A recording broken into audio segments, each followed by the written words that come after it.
Good morning, colleagues. I now reconvene the general session. As we mentioned yesterday, commission members who participate remotely will need to disclose if any other individuals 18 years of age or older are present in the room at the remote location, the general nature of the members' relationship with any such individuals. Are there any disclosures? Do not have any disclosures. Commissioners? No disclosures. Thank you. As a reminder, commissioners who are participating via Zoom must be visible. Please log off Zoom if you and log in when you're ready to rejoin the meeting. If you experience broadband or internet connectivity problems participating in the meeting, that would be remedied by joining without video. You must announce the reason for your non-appearance when you turn off your camera. I'll now begin the call recording session. Please call the roll. Jeanette Brown. Here. Catherine Williams Brown. Here. Jose Cardenas. Juan Cruz. Here. Christopher Davis. Present. Michael De La Torre. Present. Deborah Erickson. Anna Marie Francois. Quinn Shire. Present. Bralette Present. Mencius. Here. Irene Aubrey. Present. David Simmons. Here. Richard Simpson. Hi. Here. Mike Torres. Here. Wang Yuzoff. Here. You have a form. Thank you. I now recess the general session and move to the certification committee. Commissioner Simmons, will you please convene the committee? I don't need a microphone. This is the committee that it hardly ever is here.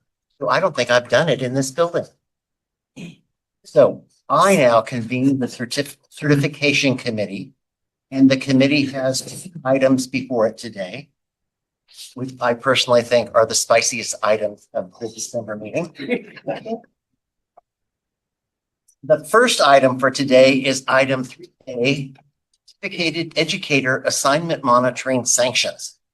This is an action item that provides an overview of a proposed plan to address the requirement in the 2024-106 Highlands Community Charter and Technical Schools Report from the California State Auditor to pursue misassignment sanctions. This item will be presented by Aaron Henderson, Ann Harris, and Jonna Bartleby. Ms. Henderson, please begin. Good morning, commissioners. I'm Erin Henderson, the Deputy Director of the Division of Certification Licensure, and with me to present this item are the very small team in our extensive assignment monitoring program. Staff are here to introduce item 3A, the proposed plan to impose sanctions on local educational agencies, LEAs, that consistently misassign educators. And I will start us off by providing some background on what informed this plan. So, as a reminder, since 2019, the Assignment Monitoring Program facilitated annual monitoring of all teaching assignments in the state public schools, both traditional and charter, through the California Statewide Assignment Accountability System, or CalSAS. So, prior to CalSAS, monitoring was completed on a 4-year cycle, which made it nearly impossible to establish trends and identify recurring misassignments. So, it was not ideal for issuing sanctions. But today, because of CalSAS, the Commission is able to present a complete statewide picture of all educator assignments through monitoring. And this robust monitoring data was used in 2024 when the California State Auditor conducted an investigation into Highlands Community Charter and Technical Schools. And in June 2025, the auditor released their findings. And their investigation identified multiple issues, including a high percentage of misassigned educators serving in Highlands classrooms. And the majority of the report focused on the problematic actions of the school. The auditors also had recommendations for state agencies that oversee educational activities, including the Commission. So while the audit calls these recommendations, in reality, the Commission is required to act. Failure to do so would require the agency to report on lack of progress to both the legislature and the auditor. So specifically, the auditor's recommended action for the Commission is to, quote, to ensure LEAs, including charter schools, resolve teacher misassignment state law requires By December 2025, CTC should initiate promulgation of regulations defining the standards for LEAs that consistently misassign educators and what sanctions CTC may impose on those agencies. While this recommendation is specifically for the commission, the auditors also recommended that the legislature consider requiring the California Department of Education to levy fiscal penalties in instances where LEAs egregiously misassign educators. And while the commission does not have a direct role in that recommendation, it would take on a supporting role should the legislature act. So this is mentioned simply to inform that there may be other efforts in the state to sanction and curb misassignments through sanctions. However, this agenda item is focused on the commission's responsibility. So the intent of sanctions is to ensure that LEAs take the necessary steps to appropriately fund educators. And at this point, I think it's important to note why. The state of California assures the quality of its teachers through the issuance of credentials. They are the indication that educator is prepared to teach at California standards. If students are not receiving instruction for an appropriately assigned educator, they are not getting the education the state has guaranteed them. Furthermore, working towards low rates of misassignments is work towards achieving equity in our classrooms, as every student receives a teacher prepared to teach them when assignments are made appropriately. So with that in mind, staff was very happy to meaningfully engage with the auditor's recommendation. There were a few factors staff had to consider when creating this proposal. First was identifying who is legally responsible and accountable for misassignments of educators. Second, establishing what potential sanctions fell within the commission's purview. Third, what signals state policymakers have made and what direction could be taken from those. And fourth, and most importantly, why are misassignments occurring? So our team has done a lot of monitoring and has found that most misassignments occur for a few key reasons. The first being the teacher shortage. It is reasonable to assume that in many cases, misassignments are a reflection of these challenging conditions, not attempts to circumvent the law. It is especially difficult for LEAs in areas hit hardest by shortages, such as rural or disadvantaged areas, to find appropriately prepared teachers. However, misassignments also occur for other prominent, and one is a lack of educator assignment knowledge at the LEA level. Educator assignments are complex, and there are countless laws that cover assignments in various settings, subjects, and for different populations. Beyond those laws, there are sections of education code that provide caveats and carve-outs. There's historical knowledge that is needed, especially with older versions of credentials. Therefore, to be successful in assigning educators, those who do it must be knowledgeable of those provisions. Staff finds that a great deal of misassignments occur due to better rules. And the other prominent reason they occur is because of the lack of knowledge of alternative or corrective assignment options. This agency and the state of California have made great efforts to bridge gaps and legally assign educators who may not be fully prepared. There are numerous alternative assignment options, including emergency permits, waivers, general and special education limited assignment permits, local assignment options, etc. So there are often ways to avoid misassignments altogether with these, even in shortage areas. The LEA is aware of how to use these tools. So those were the factors that we were considering addressing the auditor's recommendation. And now Anne will present the plan that emerged from them. Hello, Commissioners. I'm going to introduce the proposed plan and walk you through finer points of how it would be implemented, such as how it would be delivered, who would be accountable, and how it works within the aforementioned considerations. The plan to equitably and supportively satisfy the audit recommendation is to require individuals responsible by law for appropriately training educators at the local educational agency to complete mandatory training if a threshold of misassignments is met, and that threshold is yet to be determined. The intent of the training is to provide an in-depth course on how to legally authorize educators for every setting, student population, and subject area. It would also include information on how to correct identified misassignments and prevent future misassignments through existing avenues. The laws surrounding legal options for appropriately assigning educators are complex and multifaceted. Therefore, a comprehensive training program will equip these individuals with the knowledge necessary to uphold their legal responsibilities.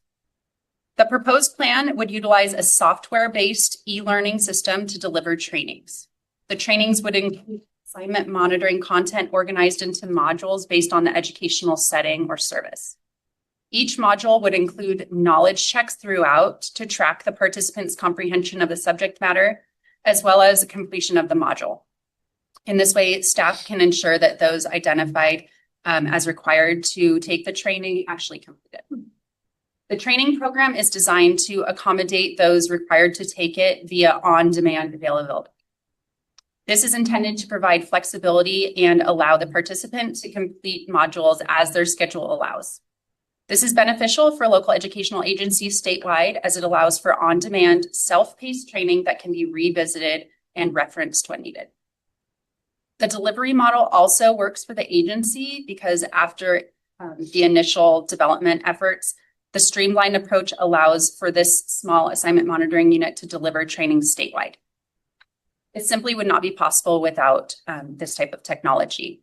The Commission's Information Technology Division has researched several available software options. If the proposed plan is approved, then the next steps require the Commission to secure funding for software procurement. Now, who would take these trainings? The individuals who would be mandated to take the training will include those legally responsible for the assignment of educators, which includes the principal administrator of the LEA and the district superintendent. Therefore, although the district governing board is not directly assigning educators, it does also hold legal responsibility. Therefore, the governing board will be notified that the LEA is being identified for sanctions and the responsibility of the individuals mentioned to take the required trainings. Although those individuals mentioned have legal responsibility for assignments, often human resources and credential analyst staff are helping with the day-to-day staff decisions. Therefore, another feature of the plan is the ability of subordinate credentialing staff to take the training at the request of the LEA. The district superintendent or principal administrator may elect at their discretion to include others within the entity to take the training as well. This voluntary option would be available to ensure all relevant parties are equipped with the assignment knowledge necessary to address the misassignment issues. Furthermore, while the impetus of the creation of the training resulted from the recommendation of the state audit, when completed, the training will be made widely available. Any interested party within an LEA will have the ability to take the training on demand, and as such, the training will support the onboarding of new credential analysts, administrators, and similar roles statewide. So at this point, you might be asking how an LEA would be identified for sanctions. And that is a critical component of levying sanctions. So staff recognizes that it's important to engage our education partners in the development of the threshold of when an LEA would be identified for sanctions. If the proposal is approved, Commission staff will meaningfully engage with the field in order to establish misassignment thresholds that are equitable and appropriate. Staff will strive to find consensus for all points, including those that are most affected by staffing shortages. So at this point, the specific targets are not established. However, staff do intend to create thresholds that are data-driven and applied to all LEAs at the end of assignment monitoring annually. The plan proposed today fulfills the recommendation of the state audit to sanction LEAs that consistently misassign educators by holding individuals who are required by law to appropriately assign educators accountable for their actions. By mandating training covering the laws surrounding certificated educator assignments, these sanctions address the major driver of misassignments, and that's the lack of knowledge related to the requirements. This approach is aligned with the California statewide system of support, which emphasizes support rather than punitive measures by increasing knowledge base and fostering continuous improvement. Staff have made efforts to create a solution that is non-punitive, focused on providing training and support, and is mindful of current trends in the teacher workforce.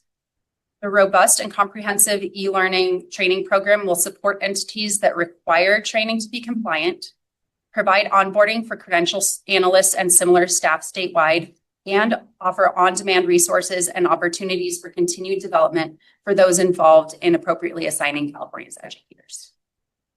Hello, Commissioners. Anne just presented the plan on which the Commission will take action. However, staff would like to present the steps that will follow should you approve. If the Commission acts to approve this proposal, staff will engage in discussions with the Commission's education partners to determine the appropriate thresholds for penalties. Staff feels that collecting stakeholder feedback will help ensure that the solution works for the entire field, while simultaneously supporting the directive of the state auditor, consistent with the statewide system of support. This discussion will need to happen quickly so that staff may draft regulatory language to be approved on consent at the February commission meeting. If the new regulations are approved, the rulemaking process will culminate with promulgations of regulations in the summer of 2026. With these regulations in place, staff will develop the program and issue the first sanctions based on the 2026-27 assignment monitoring outcomes, anticipating that the required trainings will be first required and completed in the spring of 2028. There is a chance the commission will not receive the necessary resources to establish and maintain this program.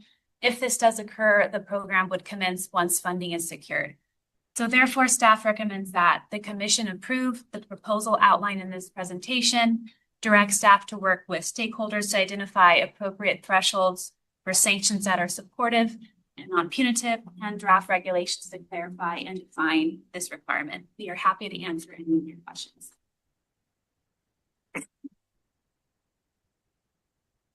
We will now open for public comment. If there are members of the public that would like to give a presentation, please notify the meeting moderator by clicking on the raised hand icon if participating through Zoom, or pressing *9 if participating by phone. Public comment is limited to 2 minutes per speaker. Secretary, are there any public comments? Raul Zamora, please unmute your microphone and share your.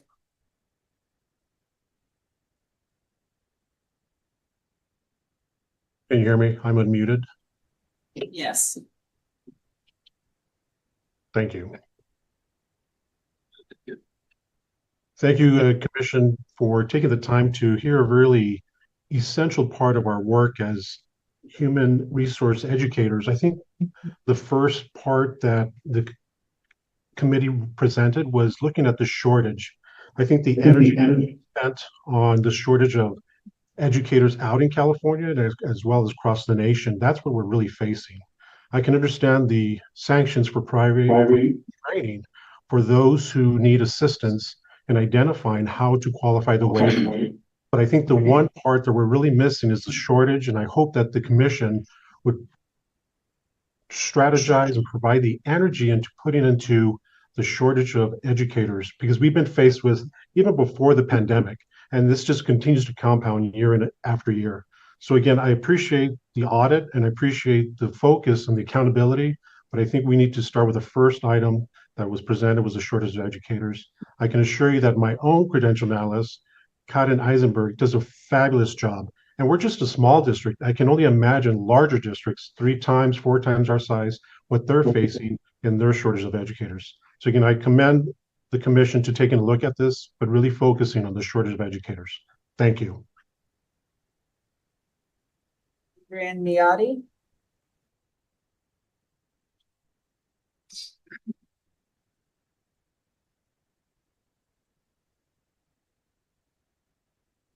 Good morning, commissioners. My name is Adrian Miotti, and I am here on behalf of California Teachers Association, CTA. We support the proposed solution to the audit report to issue sanctions for misassignments with the required training proposal. It is important to educate school administrators and other appropriate district staff on proper assignments while holding them accountable. CTA asks that the CTC consider publicly posting both a list of the LEAs that complete the training and the training materials themselves.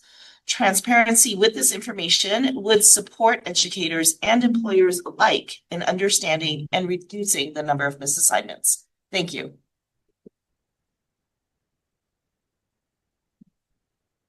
Lucy Salcido Carter.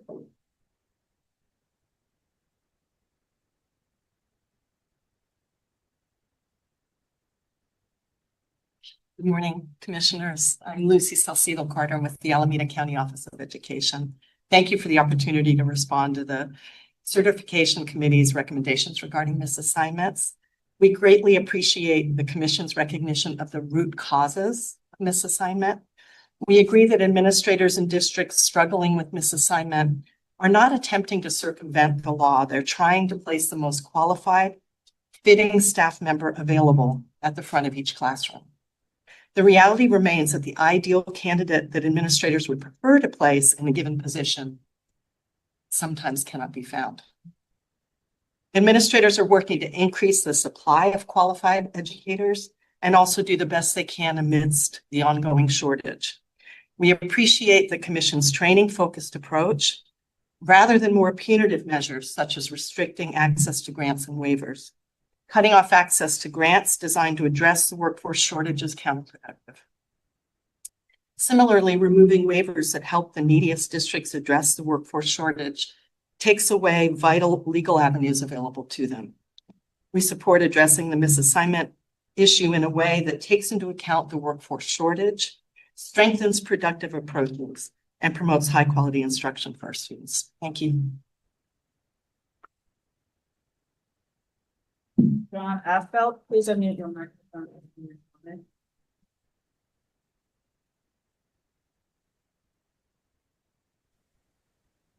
Good morning, Commissioners. John Affelt with Public Advocates. We support the proposal for training and agree that there is a great deal of a lack of knowledge of how to use all of the tools available among districts. And we've seen that fact surface in many of our dealings with districts. Often we find ourselves educating districts on the nuances and availability of various waivers, STIP, PIP, limited assignment, or other options. We strongly urge you, though, to go further and believe the Commission has greater authority than you're exercising here than just proposing a training program. Number one, you should require boards, local governing boards themselves, to go through some kind of training. As a former school board member, I could tell you board members do not know what the difference is between a PIP or a STIP. They don't know that there are Williams requirements mandating that vacancies be corrected within 30 days. There's lots of things at a very basic level that board members could be educated on, and just by virtue of being required to go through a training will help them with their oversight of superintendents.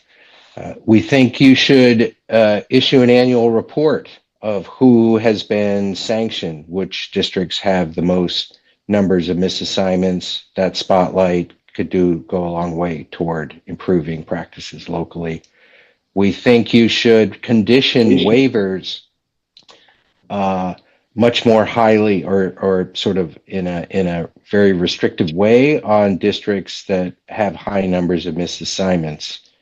And at some level, for the highest underperformers, we think you should actually be have commission staff looking at the individual hiring practices going on in districts that are resulting in so many misassignments.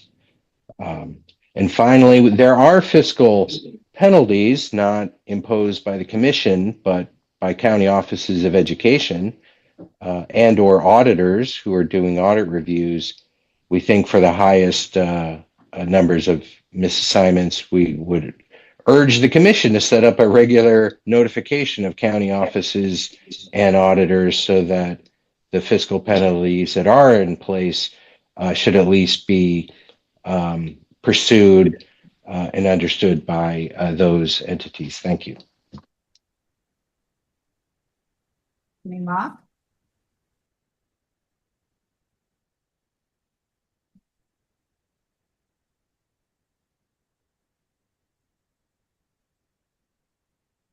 Hello, I'm Tiffany Mock. I represent CFT, a union of educators and classified professionals, and I just wanted to thank the staff and the commission for their work on this important item.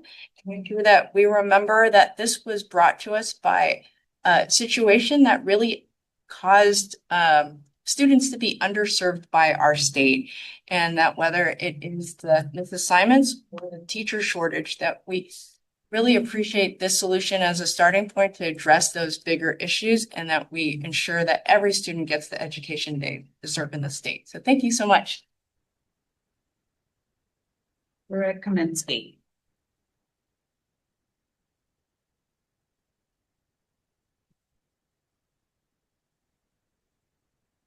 Morning, Commissioners. Sarah Kaminsky on behalf of the Association of California School Administrators. In response to the Highlands audit, I just want to first start by thanking the Commission for starting with training in this item.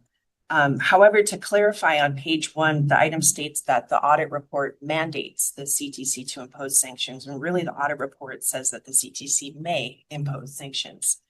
As highlighted in our letter, we believe other factors need to be considered before broad application to LEAs.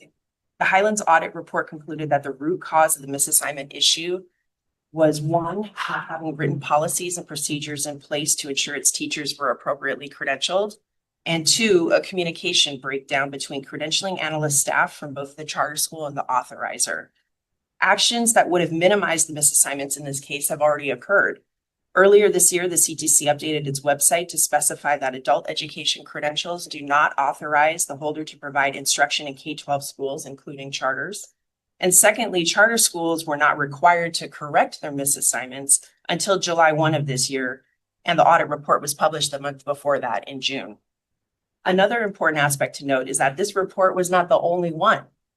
There was a robust legislative response to charter school fraud, with more recommendations published from the state, that Leo Figmat report, among others from the Controller's Office. Changes to charter oversight and authorizing duties are likely coming in 2026. ACSA understands CTC's need to be responsive to the audit report, but in the instance of the Highlands misassignments, this was an outlier. The response should be centered on outlining the current transparency, oversight, and training that is already in place for LEAs regarding assignment monitoring. The critical role of well-trained, knowledgeable credentialing personnel and those who create and verify teacher assignments cannot be understated, since these were the people closest to the problem in the Highlands case.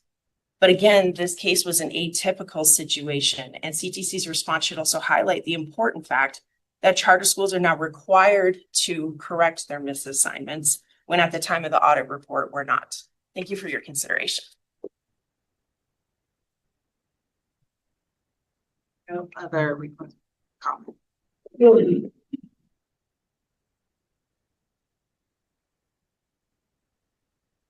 The public comment period for this item is now closed. Do commissioners have any questions or comments on this item? Commissioner Cruz. Yes, thank you. Thank you for the report. Couple of comments and then a couple of questions that I have. Will we, the commission, get a report or recommendation in terms of the thresholds that would then be established prior to any implementation?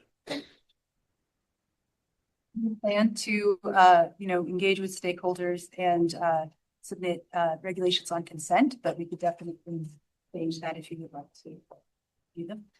I would definitely want that to be brought for discussion and consideration prior to its implementation.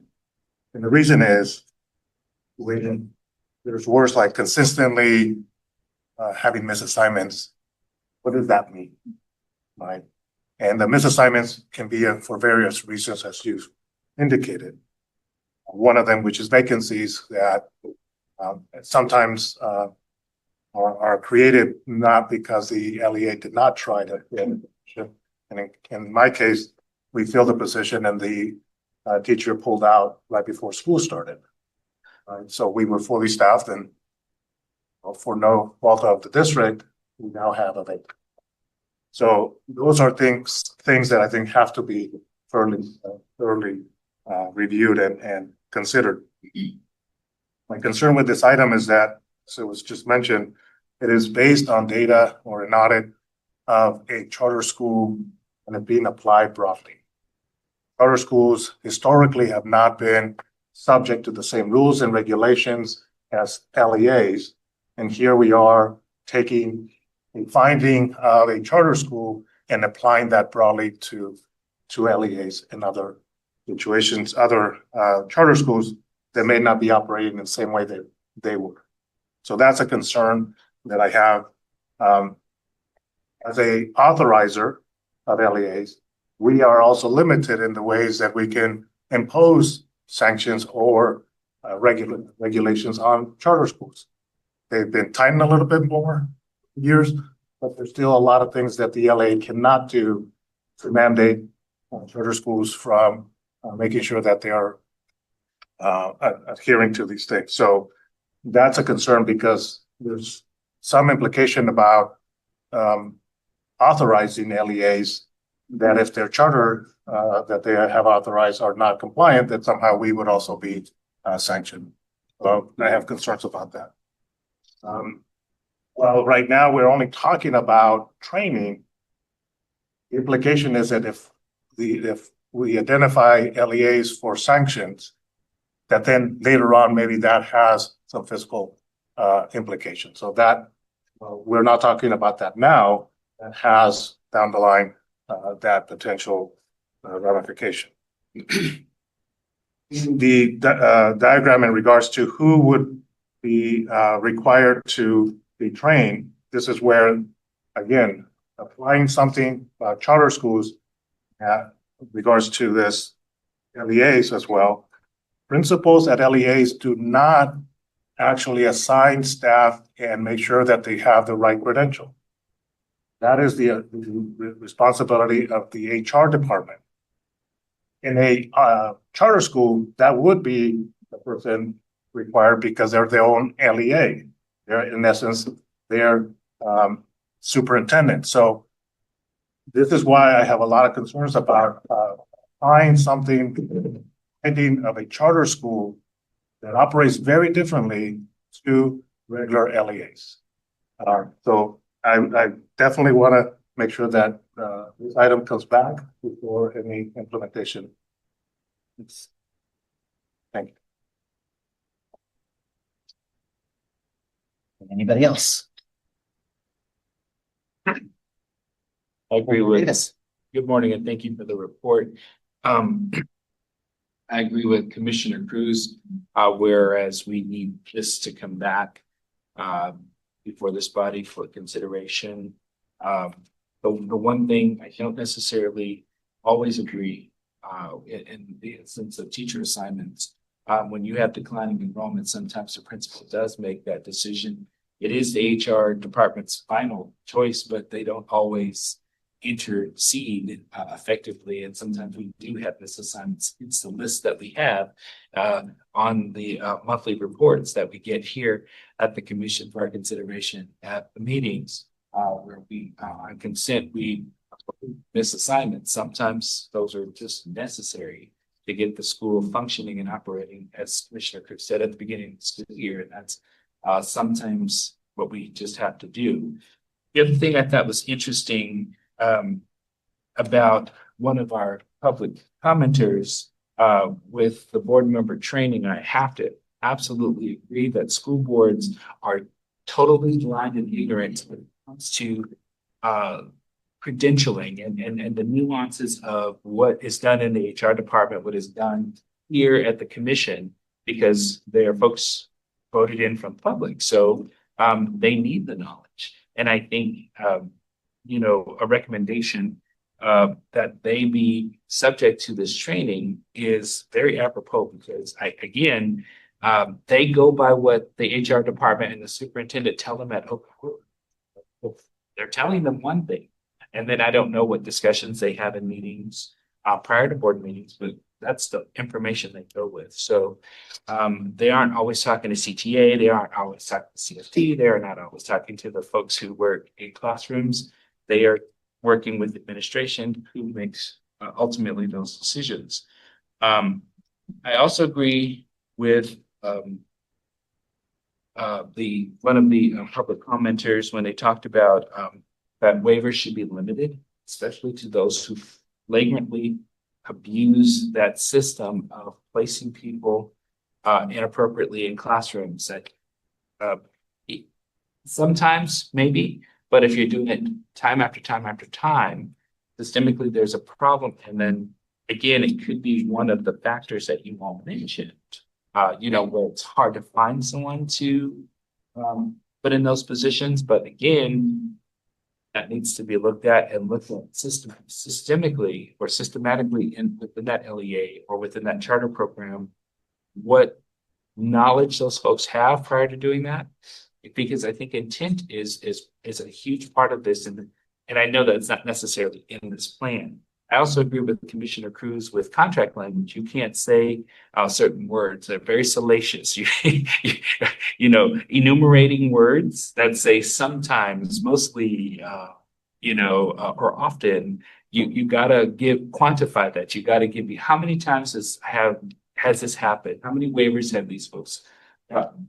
And I also agree that this should be something public that should be shared publicly so that folks know that potentially I can go work in an LEA and I have a credential to be an English teacher and I might be assigned to teach math. I'm not comfortable with teaching math, but that could happen, right? And so I think that we could go further. And again, I agree that this is a first logical step, but I think there should be a range of tools that we could use to dissuade LEAs from flagrantly abusing this. And I would even argue, and I know this isn't something that we can necessarily do as a body, but if there are credentialed people doing these things, that they either should we should call into question the validity of their credentials, their training at the institution that prepared them to get that credential. We should not have folks doing that knowingly and expect that our schools are run effectively. Thank you. Chair Renaud Shire. First, thank the staff for this responsive and supportive nature of the training. I really appreciate how you describe that, and I think it's absolutely the course of action. When we get ready to this item, I want to support the proposal, but I also want staff to consider the comments that were made by our colleagues as well as our commissioners. And then come back to us. And I support Commissioner Cruz's request that this come before the commission for us to deliberate in February. But I do want to thank you for this really comprehensive work. Mr. Simpson. I think like Mr. Davis, I think the idea of this the imposition of sanctions, whatever level it takes to making it public was a good idea. I don't know about training school board members. I was a school board member of the County Board of Education. But it's at least made public, and as part of the notification, we notify the board, the governing board. I think that would probably, probably the same effect. They would want to take more attention. Oh, okay. And I guess I would also think about if districts continue to misassign folks even after they've gone through the training, it seems like there ought to be some sort of additional tier of action of some. I'd also want to know in districts that have been determined to too much inappropriate assignment, that they've actually fixed that. That they've undone what caused them to be identified and subject to sanctions in the first place. Mr. Davis. While I agree with my colleague, Commissioner Simpson, I totally disagree about boards not needing this training. As someone who sits on lots of boards and committees, every time I make a vote, I'm voting based on my best knowledge given from the executive committee of whatever group is giving me that information, right? And again, if that information is flawed, and I'm voting in this case to put teachers in a classroom, boards have to approve that. That I'm lying every single time and I feel like I'm part of a machine that is being dishonest. I need to have that knowledge so that I'm making the best possible decision as a board member. And so I think that board members need to be held account as much as we are as credentialed folks, because we're all responsible for the education of our children, and they ran for office so that they could be installed, so that they could make that difference, and they have the knowledge. Anybody else? I got lots to say. Anybody else? Okay, this is my happy place because I started doing credential advising for Cal State Northridge in 1987. So, and I can tell you, as somebody who has done this a lot for a long time, before some people in the audience were born, it is not an easy thing to be a credential analyst. There is a degree of arcane knowledge that they have that is not, you can't expect anybody else to have it. And since I've been an HR assistant superintendent in a district which is TK 6, I did that on purpose. I am really out of the loop on a lot of things, especially things like designated subjects. It was my understanding that the charter school involved, it was largely designated subject credentials. Is that correct? A lot of adult education, they use adult education credentials, but they were school. Okay, so rumor was back in the day that commission staff found before it was CTE, voc ed credentials so complicated that managers would go around at night and stick them in their inboxes because people didn't want to have to deal with the CTE. That's not happening right now. Yeah, Helen Hawley was my source. Okay. Sounds like urban myth. So CTE credentials are extremely complicated. And you have to have a very high level of knowledge to be able to do them correctly. But let me get to my questions. First of all, when we are talking misassignments, are those based on the October CBEDS CalSAS misassignments, or are we talking the month-to-month payroll audits that county offices do? It would be a result of monitoring. It would be the annual monitoring would be where we would determine the misassignments. So we're basically talking CBEDS day in October. If there's a misassignment that day, that's what we have. Correct. Okay. The next thing I want to say is, I know people don't want to say things are punitive. I have no problem with it being punitive. I think that depending upon where we set the threshold, it probably should be. It should, well, it's a penalty is what we're calling it. Doesn't that mean that it is that we're expecting the person to be penitential? You know, so I'm fine with it being not kind, but I do think it has to be productive. And so I have a question about that. Would it be tailored so that, like, I'm a K-6 district, I would get a different training than if I was a charter school or a ROP in particular?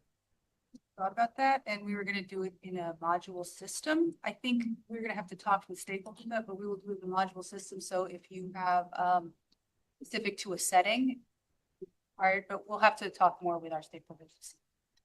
Now, years on that topic. Okay. I will surrender the floor temporarily. Michael. Okay, the thing about the punitive though, how is that going to help children? That's the only thing. So I'm not against punitive either. I like punitive if they've done bad things.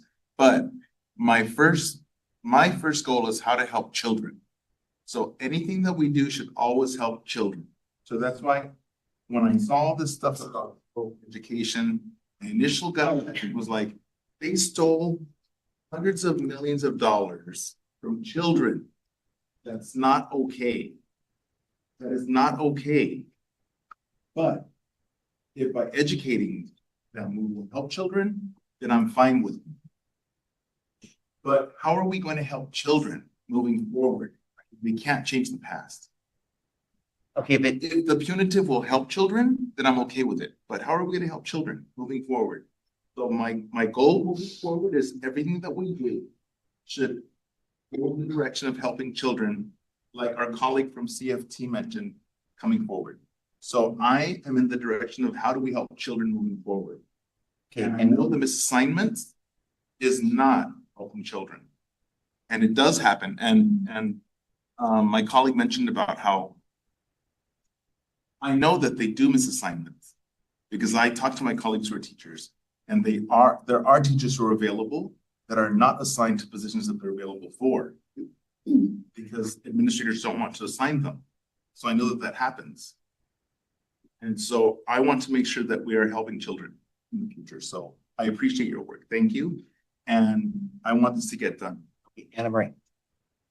Well, first I want to acknowledge how complex this is, this whole assignment landscape and the variety of reasons why folks get misassigned. So I want to put that out there. And to Commissioner Delatorre's point, I worry about how we're helping children too. And the first line of defense for us helping children is how is this helping teachers? So the most troubling line in all of the remarks for me was the CTA letter that pointed out teachers being misassigned without their consent. And we have not talked about the consent of teachers in any of this conversation. And I cannot tell you how many new teachers come back to us and are teaching. And some of it is shady, right? Like it's not like I'm credentialed in math and now you're gonna make me the PE teacher, right? I'm talking about, it's kind of the same content. So go ahead and teach it. And who do they leave that to?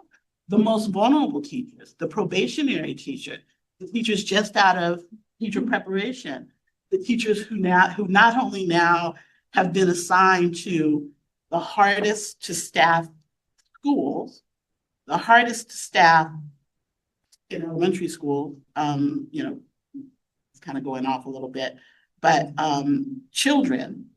And now you want me to teach outside of a subject area that I am still a novice at, right? And so I just want to put out there this notion of without a teacher's consent is just not okay. And so when you talk about sanctions, I think to myself, yeah, if those sanctions, if the requirement is going to be that every staff member who has any decision-making power related to the assignment of teachers needs to be trained, and I think that includes board members, right?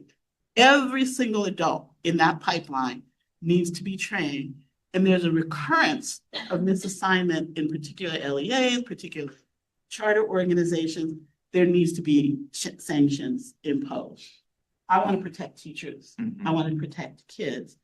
And the other thing that I want to say is, I think the idea of this kind of micro certification, modules, et cetera, that can be more personalized based on context, based on setting, based on why the infraction, because I also need to understand more. We can state a range of reasons why folks are misassigned. I want to know at your school, in your district, why are these folks misassigned? Being able to personalize that experience. And so I'm looking forward to hearing more about how that. Okay, and we have the executive director who wants to weigh in. Actually, let me put that over to our content expert in this area, Erin Skubel. I just wanted to share a little bit of information about comments, commissioners. There is statute that requires an LEA to assign a teacher with their consent. So that is Education Code 44258, and it's for all credential types, and it very clearly outlines that when the teacher may be assigned in alignment with their authorization with their consent. So teacher consent is always required for an assignment. And the sanction that happens in that case is it becomes the LEA cannot evaluate the teacher during that year. They cannot use any evaluations for that assignment. Did you? As you see, just but she needs to add something. I want to let her add it because she's. I also, in regards to the Highlands audit and the consequences for Highlands, Commissioner De La Torre, you know, we feel the exact same way that you do. Unfortunately, the commission doesn't have any authority over the fiscal penalties, and so that lies within CDE's purview. And there is an audit recommendation that encourages the legislature to open the authority for CDE to levy fiscal penalties when there's a egregious misassignment situation such as Highlands. So, you know, the commission is standing by ready to support CDE if and when the legislature takes any sort of action on that recommendation, so that we can provide them whatever data they might need for identifying those LEAs that might require some type of fiscal penalty. Well, I just have two quick things. Thank you, Mr. Chairman. I appreciate it. One is that if the staff are proposing that the sanction be that we take action on administrative credential holders by disciplining them for misassignment, that would strike me as punitive. And what I'm struggling with is how to understand a proposal for training for cases of misassignment that hit a level that we haven't even defined yet. How training is considered punitive, because I think the staff really, in their analysis of this, you know, it's very difficult, and I think Commissioner Cruz, you pointed this out. You know, who ultimately is responsible for misassignment? Well, I'm the executive director, and I'm ultimately going to be held responsible by you all for everything that happens in my building. But who's responsible for assignment monitoring? This crew down here, right? But ultimately, it lands on me. But if we were going to take that kind of punitive approach, who would we punish for misassignment?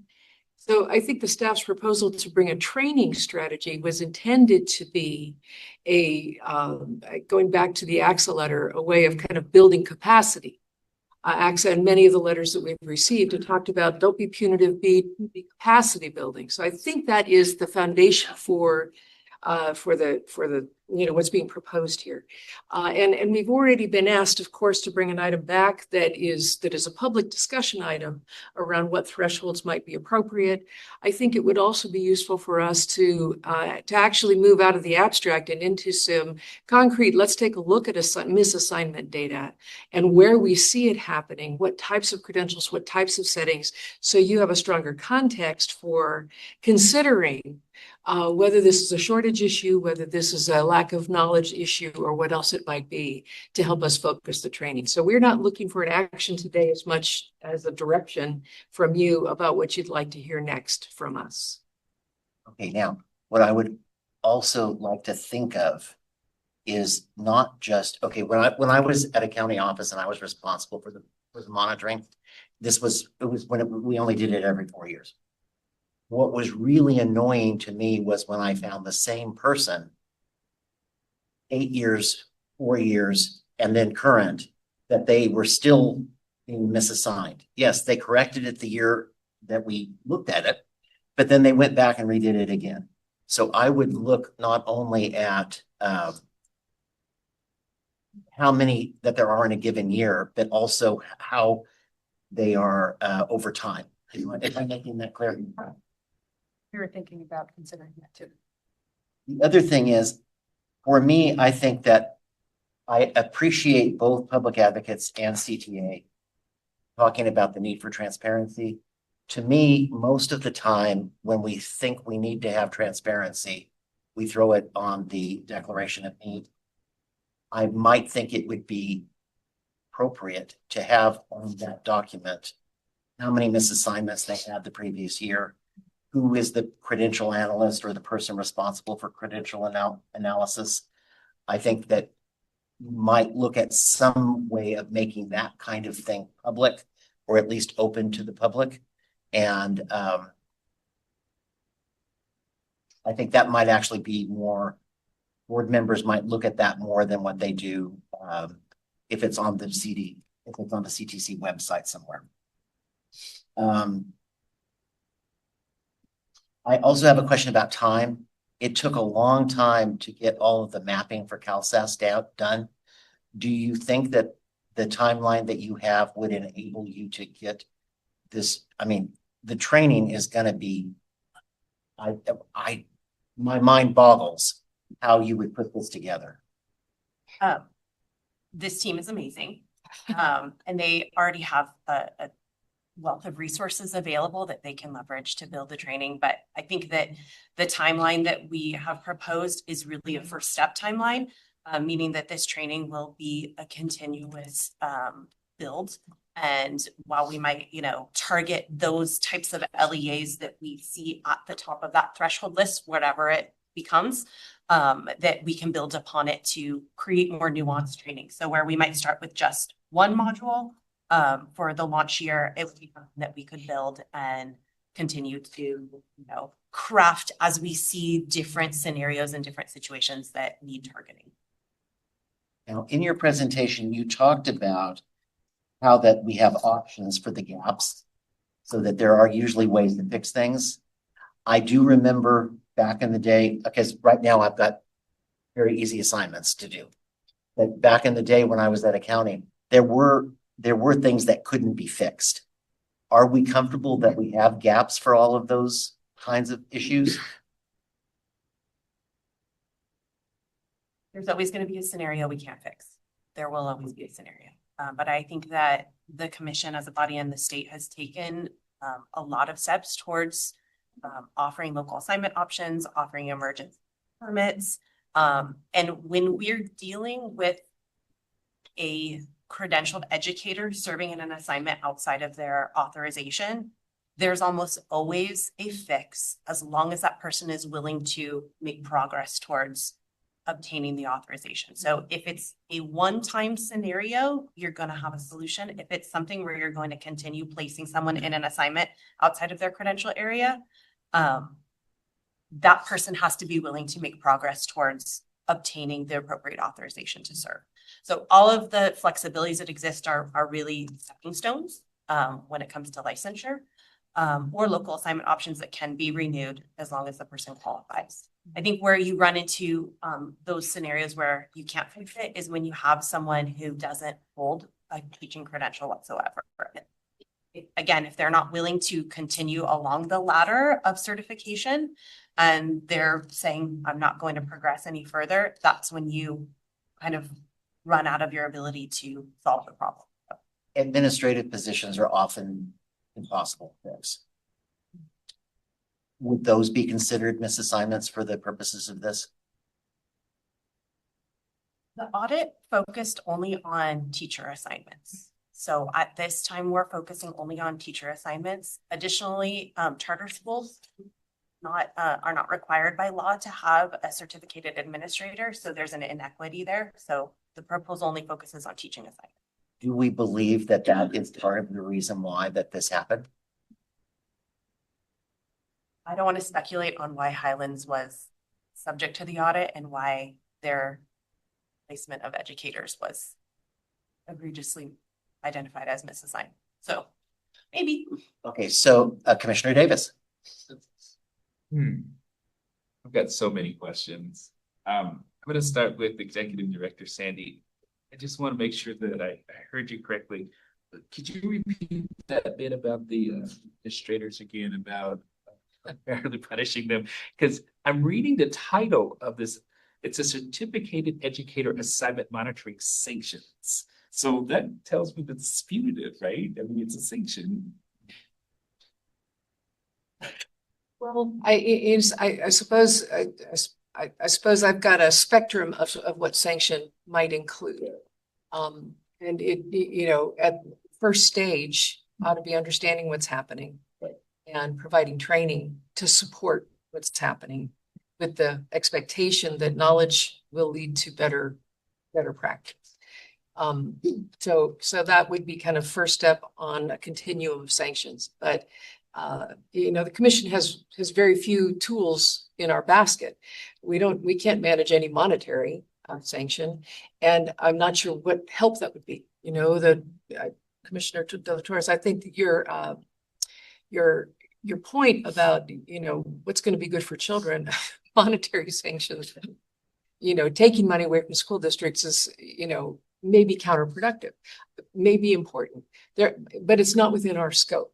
So what can we affect? We can affect training because we manage this, this whole system of credentialing. And we keep track of who's teaching on what document. And we understand how complex the whole credentialing system is. I mean, we have 1,000 people come to Sacramento once a year through the CCAC conference, kind of build our community of practice knowledge base around that. And that's two-way. We hear from the field about where our policies and regs are running into roadblocks, and that gives us information to go back and see what we can reshape. We have new things coming online that the field takes back out with them. That's a very important interchange and exchange. So training is a really important part of the system.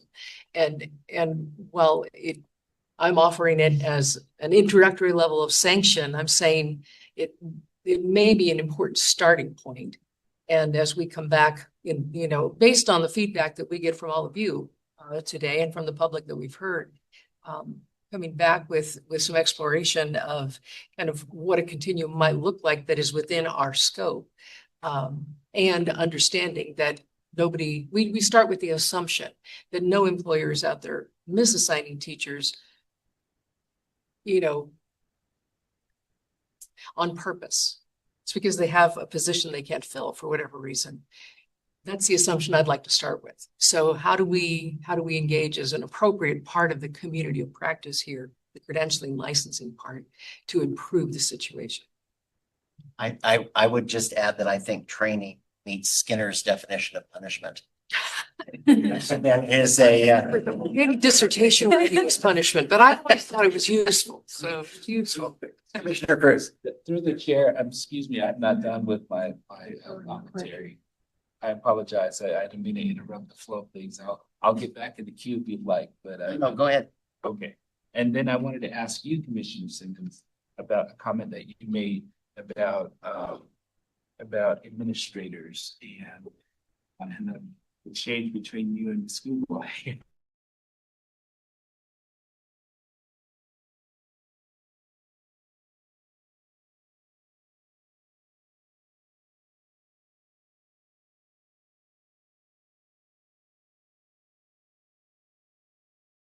Came from that side of the table to this side, and I just wanted to make sure that I'm taking all of that in.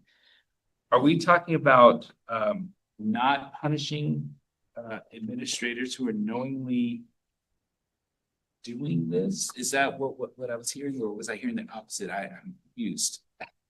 I think if I'm going to correctly quote you, that the commission has very limited means to either add an adversive stimulus or remove a positive stimulus. So we're limited in what we can do. Is I believe what you were saying. Training is something we can do. The only other thing we do is issue and remove credentials. I mean, but please, Erin. Yeah, I was going to clarify. I believe that Commissioner Simmons' comment was questioning if, when we're assessing misassignment, if we would be looking only at teacher assignments, or if in the assignment of an administrator in an administrative position would be included in that calculation. And then another important thing to note is, the team did consider one of the things that we do have authority over is the issuance of a credential and the discipline of an individual should they misuse their credential. And so we did look at the possibility of tying sanctions to, some type of misconduct and disciplinary action if an administrator is seen to continuously misassign educators. But we run into an inequity when we look at charter schools who are not required to have a certificated administrator. And so, we don't want to create a system where we're imposing a type of sanction only on a non-charter public school that we can't impose on a charter public school. So that's where I disagree. We need to do that, and I'll tell you why. As the governor and our Senate has changed rules and once it applies to charters, they've been putting them more in line with what we are doing. So if we don't hold ourselves to that high standard, those folks will never measure up. And I believe that administrators need to be held to the same standard as everyone else. And whether charter schools are required to have a certificated person at the helm, that's an issue that other folks need to hash out. That's not something within our purview, but we need to make sure that we hold everybody to a high standard of licensure. And I don't think that we should be shortcutting that because we feel like we're going to be creating a bifurcated system, because we're creating a system that our K or PK to adult folks are following, and we have a system that we are responsible for. We're not responsible for every aspect of a charter school because the law allows them to do something differently. This is not me speaking up against charter schools. I've worked for 2 different charter systems in my career, and I think charter schools are great for what they do. My point is, we need to make sure that people don't unfairly abuse our systems. And if we say that we're gonna avoid putting administration in this because we don't want to single them out, we are singling them out. We're keeping them out of the equation. We're not holding them responsible for any of their actions.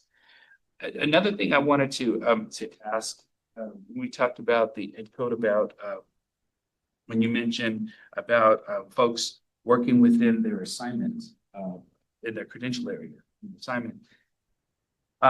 There's something that I've run into at my school site, and then in the history of working, and this is bird walking a little bit away, and I'll bring it back to this conversation. I'm an English teacher. I'm often teaching, say, 8th grade for 12 years. And then suddenly my supervisor says, you will be teaching 6th grade. And then I'm going to evaluate you. That happens every day. Is that not supposed to happen?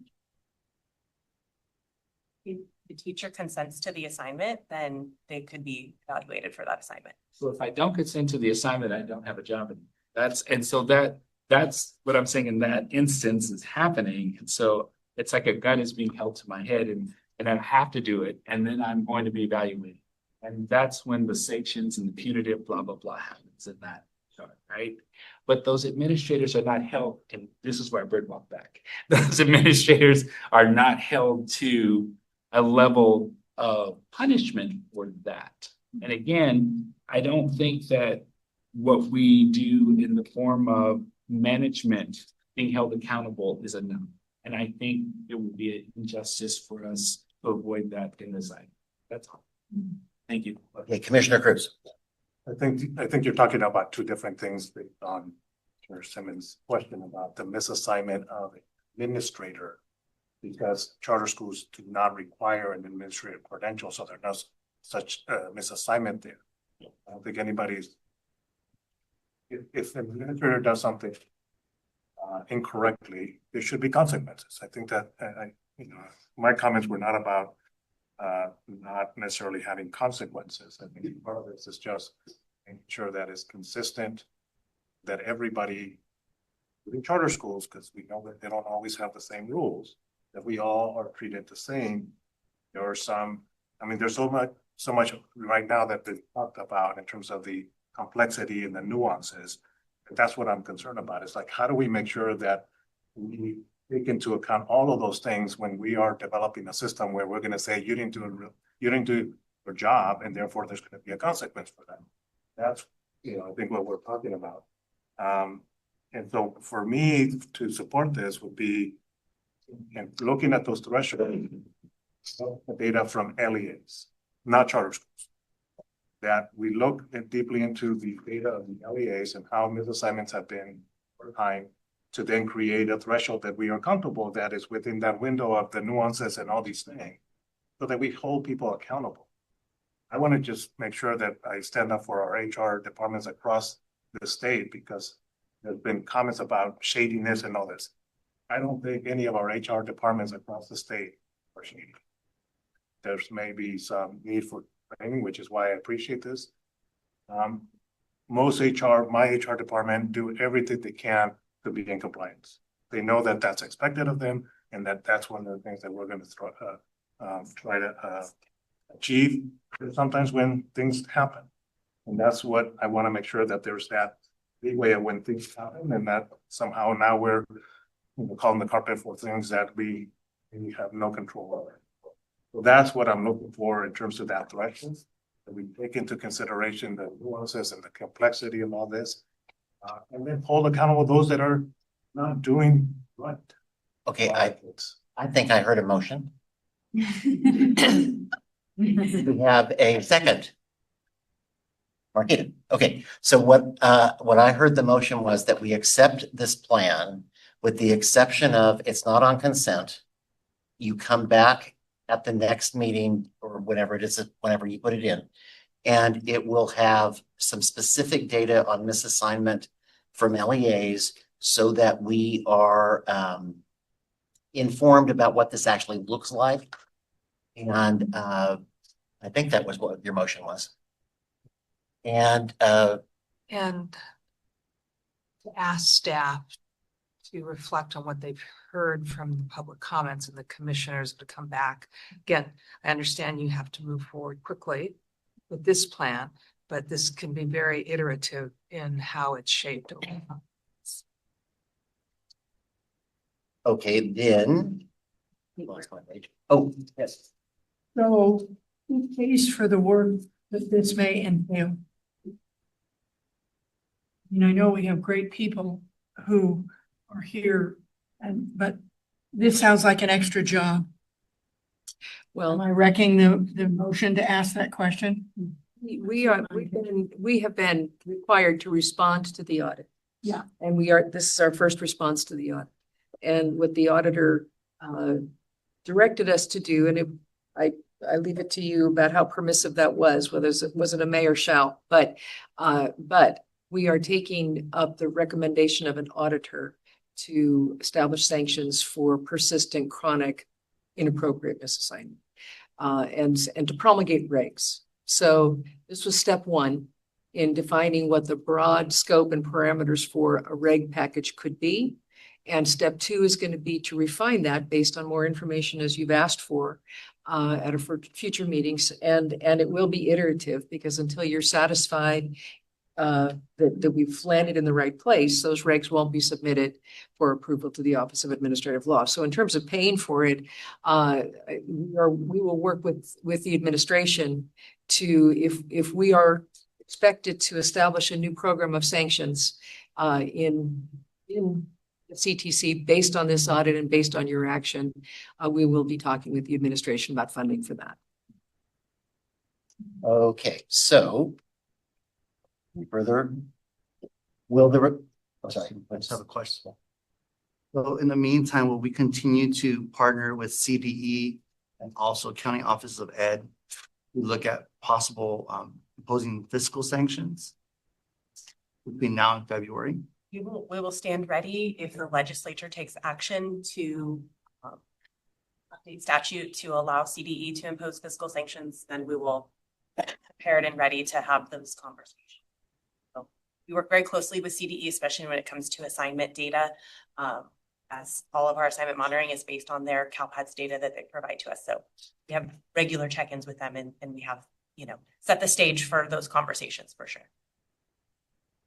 If I might, I appreciate all the discussion here. This is very enlightening. And also appreciate that this is like one step, one prong towards correcting some of these misassignments, or hopefully all of the misassignments.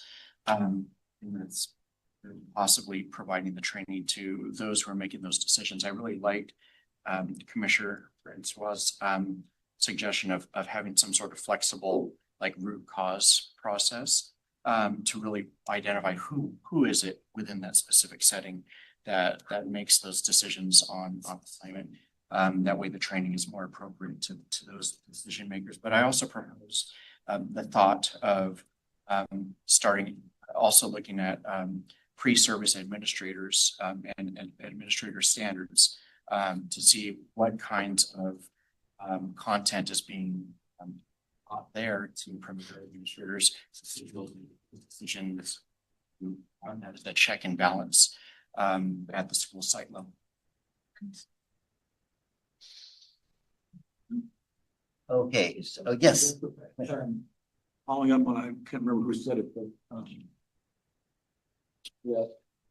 the sanctions, the sanction of training, it seems to me, it ought to be thought of as hopefully the solution to what, but if it isn't, if the district that has had the training sanction imposed doesn't fix what caused the sanction to be imposed in the first place, and or does it again, then I think there ought to be some higher level of, and maybe that's where you go after deal with the administrative credentials or fiscal sanction or something like that. But that this is first stage of potentially more than one stage.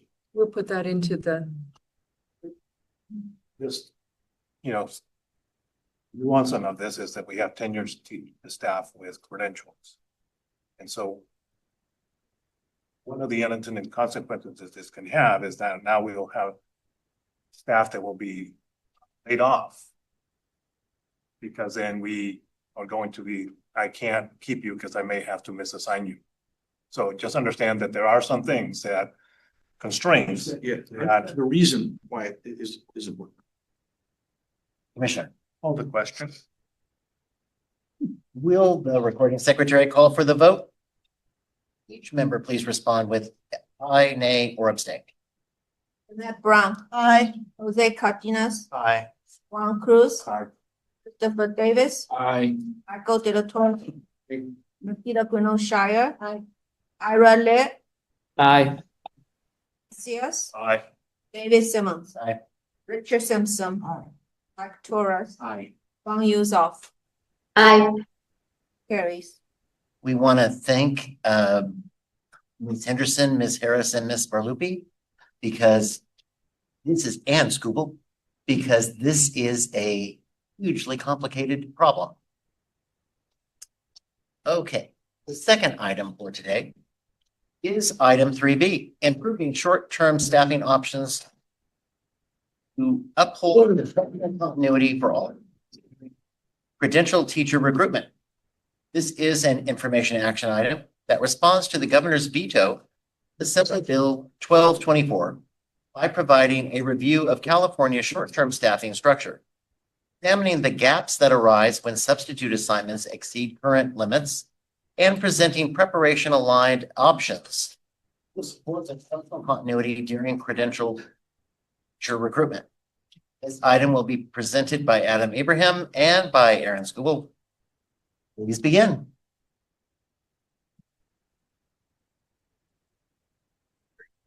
I'm doing here. I'm trying to pull up the PowerPoint and walk the. And it worked.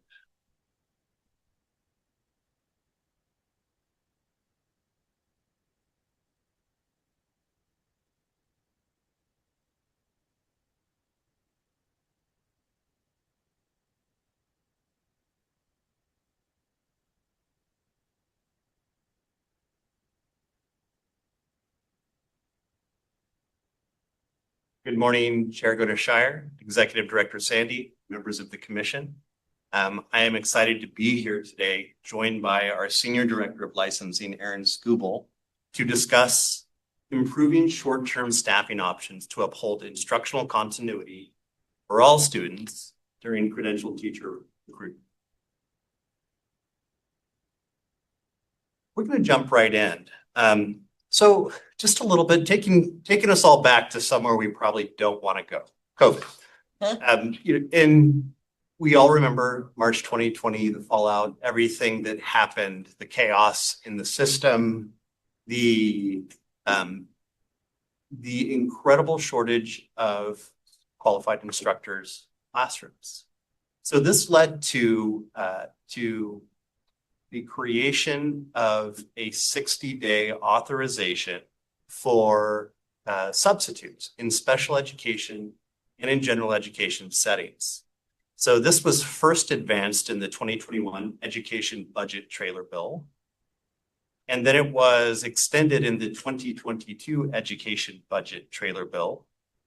And then it was extended in the 2023 Education Budget Trailer Bill. And then it expired. So July 1, 2024, the flexibility, the emergency measure expired. In February of 2025, Assemblymember Valencia introduced a bill to extend the 60-day substitute authorization in general education and special education until July 1st, 2029.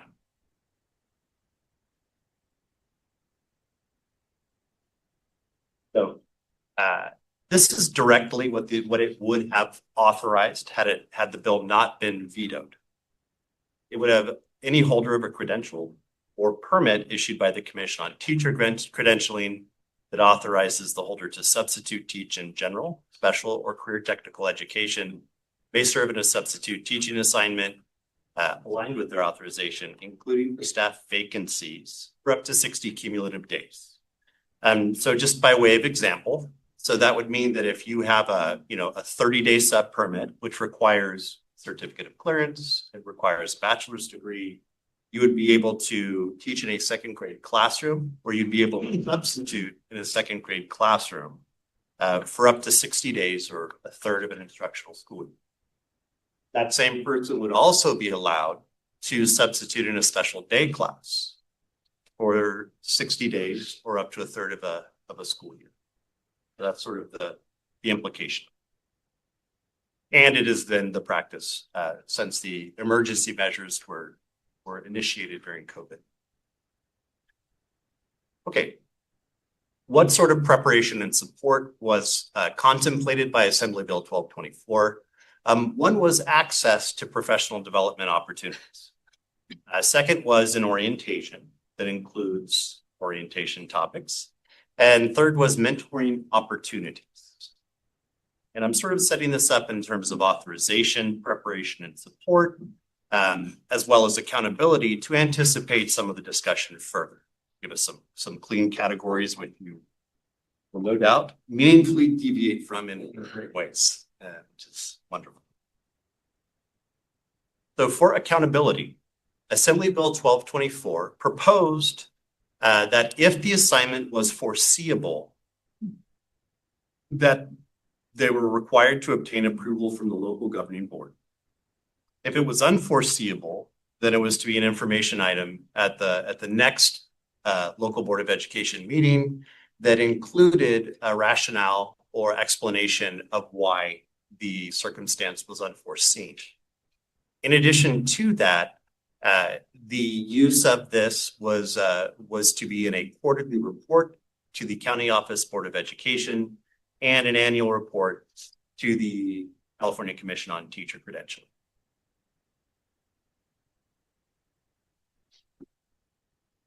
So Assembly Bill 1224 was vetoed by the governor, and I'm just gonna read directly the governor's language from the veto. So I do not paraphrase the governor. Yes. The research demonstrates that substitute teachers tend to serve classrooms with a disproportionate number of students with disabilities, English learners, and students from low-income families. While this bill requires local education agencies to offer mentorship, training, and support to substitute teachers, it does not mandate their participation in these programs.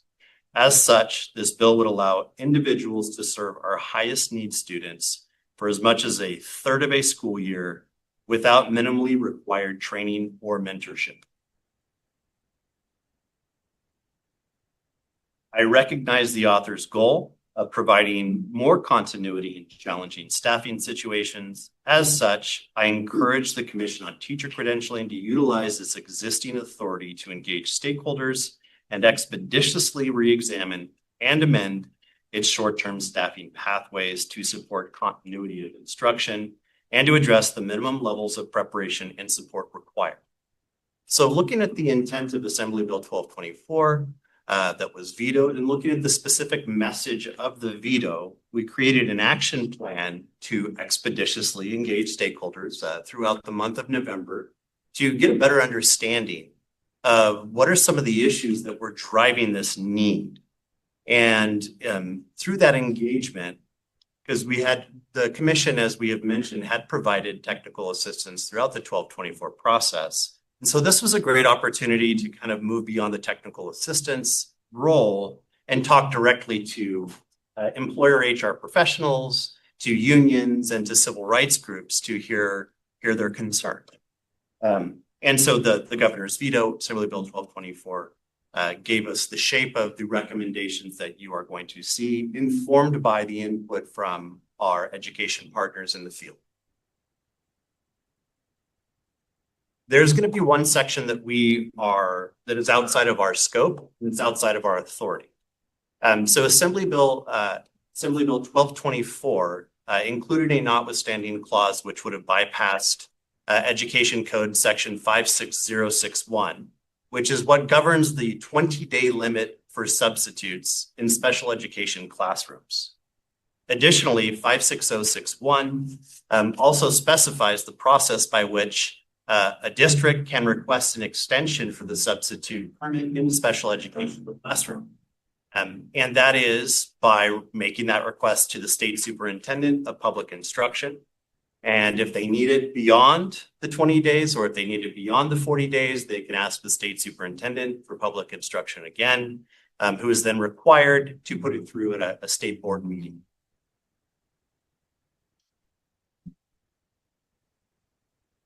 So this is a very concise, boiled down summary of some extensive engagement, given the month of November was our sort of time frame. Again, we spoke with administrator groups or employer groups, specifically employer groups that represent HR professionals. And we spoke with the California Teachers Association representatives, California Federation of Teachers, and public advocates. And the first thing that I'll say that we learned is that the shared priority is that in the case where an extended substitute assignment is required, that the needs of the student remain central. And that the goal is always to recruit a fully credentialed teacher to serve in that space. So that was cut across all of the areas. That is the common interest that we identified. With that said, what we heard from the employers was tremendous operational strength. And I would say caused by the general conditions of the shortage. And it was real and palpable, and you could hear it. You could hear it in the anxiety, frustration that they expressed during those meetings. Also, there was from employers, there was a concern about costs of training, length of training. There was concerns about how does this training connect with other perhaps pre-service requirements, leading to some really interesting ideas like, hey, if we're going to do some pre-service training for these folks, how about it articulates into the intern pre-service requirement so that we can start to kind of find ways to cycle substitutes into teaching, substitutes who show promise into teaching positions. So just to say that even within the general frustration and stress, ideas emerged. Similarly, with the employee groups, with educators, there was a concern about putting untrained substitutes in the classroom for such a great deal of time without any preparation or support, or without required preparation and support. There was also a concern expressed around the conditions of a vacancy, which are different. We have the teaching permit for statutory leave. And if you go back and revisit the history of that and get deep into the work, and it was designed around the premise that there is a teacher anchoring the classroom who's going out on a statutory leave.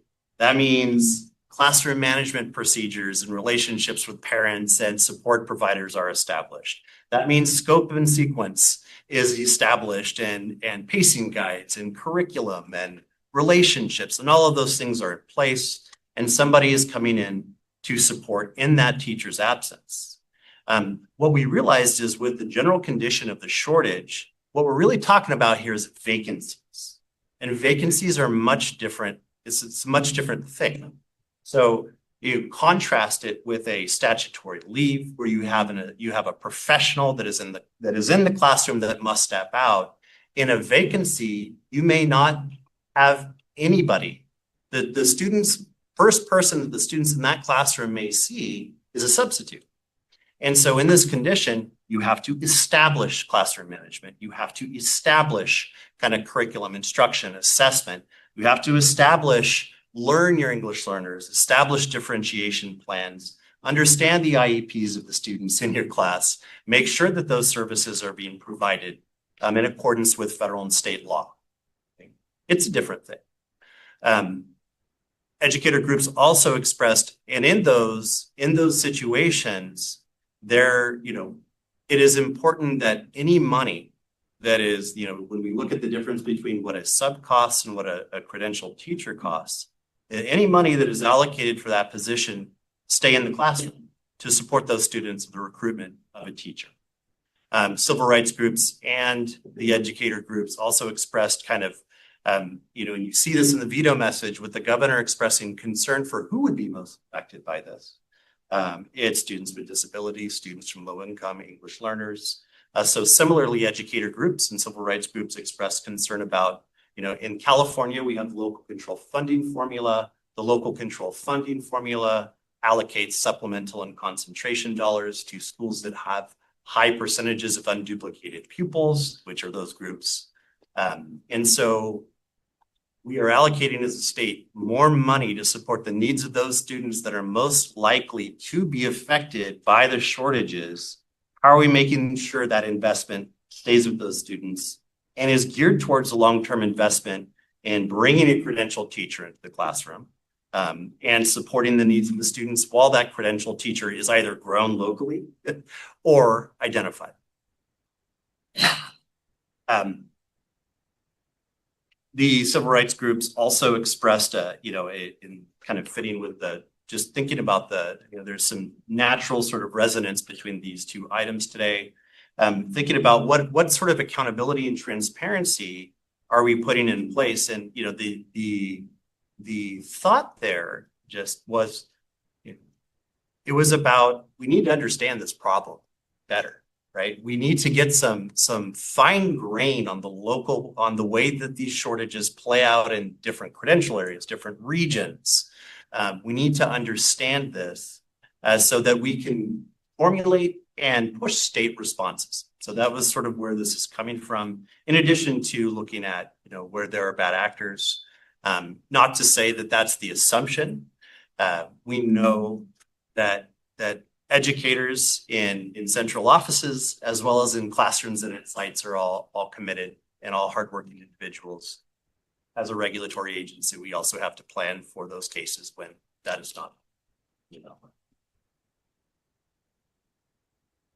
With that, you've heard enough from me. And so I'd like to pass it to my much more ably gifted colleague, Erin Skubel, talk about the hiring fair. Hey. Yes, this is where we get into the weeds a little bit, but I just wanted to kind of set the stage for what LEAs are having to adhere to when they are recruiting for teachers. We talked a lot about educator assignments and misassignments in the previous item, and that there are a multitude of ways in which an educator can be appropriately licensed or legally authorized to serve in an assignment. And so when LEAs are recruiting for filling vacancies of teaching assignments, there is a statute that they need to adhere to, and that's what we call the hiring hierarchy. It's found in 44225.7.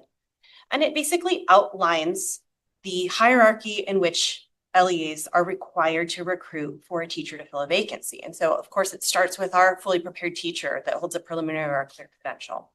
It moves down into an intern credential holder as the next priority, followed by a fully prepared teacher who's serving on one of those local assignment options, which the credential area is not aligned to the subject area that they're teaching. And those are authorized by school boards locally on an annual basis. From there, we move into the various types of emergency permits and waivers that the commission offers. And so these are opportunities for LEAs to hire an individual who has not gone through any teacher preparation. They're considered an underprepared teacher, but they are appropriately licensed to serve as the teacher of record in a vacancy.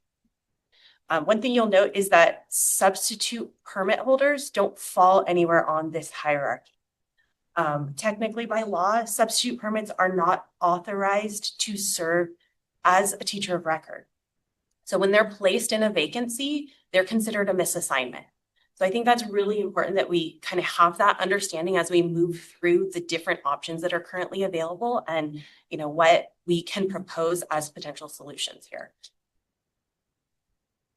So when we look at our current structure of licensure to cover these types of assignments where we either have a teacher of record who's out on an extended leave, absent for an extended period of time, or where we need to have an individual serving in a vacancy because we cannot find a teacher of record to serve. We have kind of two different types of scenarios. So the first table that you see up there kind of covers our options for serving in those day-to-day substitute assignments. They could be one day, they could be a significant number of days, depending on the number of days the teacher of record is absent. But these are primarily intended for and designed for day-to-day substitute teaching. That's why they come with that limitation of 30 days you'll see for general education classrooms for most of those documents and 20 days for special education classrooms. And that 20-day limit aligns with that statutory reference that Adam shared earlier. So right now, the law allows for a 30-day prospective substitute teacher, which is an individual who does not hold a bachelor's degree, but who holds at least 90 semester units of coursework from a college or university and is enrolled and working towards their bachelor's degree to serve as a substitute. 30 days for a general education classroom, 20 days for a special education classroom. They are limited to a total of 90 days of service. So they cannot serve an unlimited number of days in various classrooms. They can only serve up to 90 days. This permit's designed originally for someone who's going through a teacher preparation program, who is in college and wants to explore teaching as a potential career. So that's our first ladder of substitute permit options. The next is our 30-day substitute permit. This is the type of permit that we have over 70,000 available in the state right now. These folks require a bachelor's degree to earn their permit. And they also have that same limitation of 30 days in a general education classroom or 20 days. And if I didn't say it earlier, these are cumulative days. So they're not calendar days, they are working days. These folks don't have that 90-day limitation. They can serve for the entire school year in various classrooms, but only 30 or 20 days for any one teacher of record. The next item in this table is our fully credentialed teachers. So these are our preliminary and clear credentialed teachers who hold a general or special education credential. Interestingly, they are also limited to that same 30 or 20-day limitation right now in the law. And then the last document you'll see there in that first table is what we call the career substitute teaching permit. This permit has been around for many years, and it already authorizes the holder to serve for up to 60 days for any one teacher of record in a general education classroom. You'll note, though, that they cannot serve beyond 20 days, again, due to the statutory limitation that's in education code, as they are a substitute teacher and they do not hold any specific preparation for a special education classroom. Moving to the next table there, these are more long-term items. The thing about that, though, is they can go off for one day and reset for another 20 days right after, right? Technically, no. If it's the same teacher, they cannot move out of the classroom and move back in for additional time. So for the law, it is cumulative days. So the LEA would be expected to count those days. So the limitation is 20 total days for any one teacher of record. In the year? In the year. For In special the ed. same classroom. Same classroom for special ed. It can be moved to another classroom, but it'd stay in the same classroom under current law. I think in practice, what they've done is they say, okay, it's I know that you've done 20 days, take off a day and come back. And then they reset another 20 days, take off a day and come back. That's a no-no, so we're not supposed to do that. Dang. Uh-oh, thank you. Okay, so teaching permit for statutory leave. This is a permit that we created in 2016. Commissioner Simmons knows this process very well. He knows this permit very well. He was a champion of the commission creating this permit through regulation. This permit authorized. And Ms. Scooble was the brains. Hey, thank you. This She often is. This permit authorizes the holder to serve for the entire length of a statutory leave for a teacher of record. So that might be 10 days, that might be an entire school year if that teacher of record ends up having to go out on leave at the beginning of the school year. You'll note that they can serve in this capacity for both special and general education classrooms if they hold the appropriate authorization. So there is a subject matter component to this permit, and they are required to have preparation and training if they are serving in a special education classroom. They're not a substitute. They are the interim teacher of record. And so that's what allows them to serve in that expanded capacity.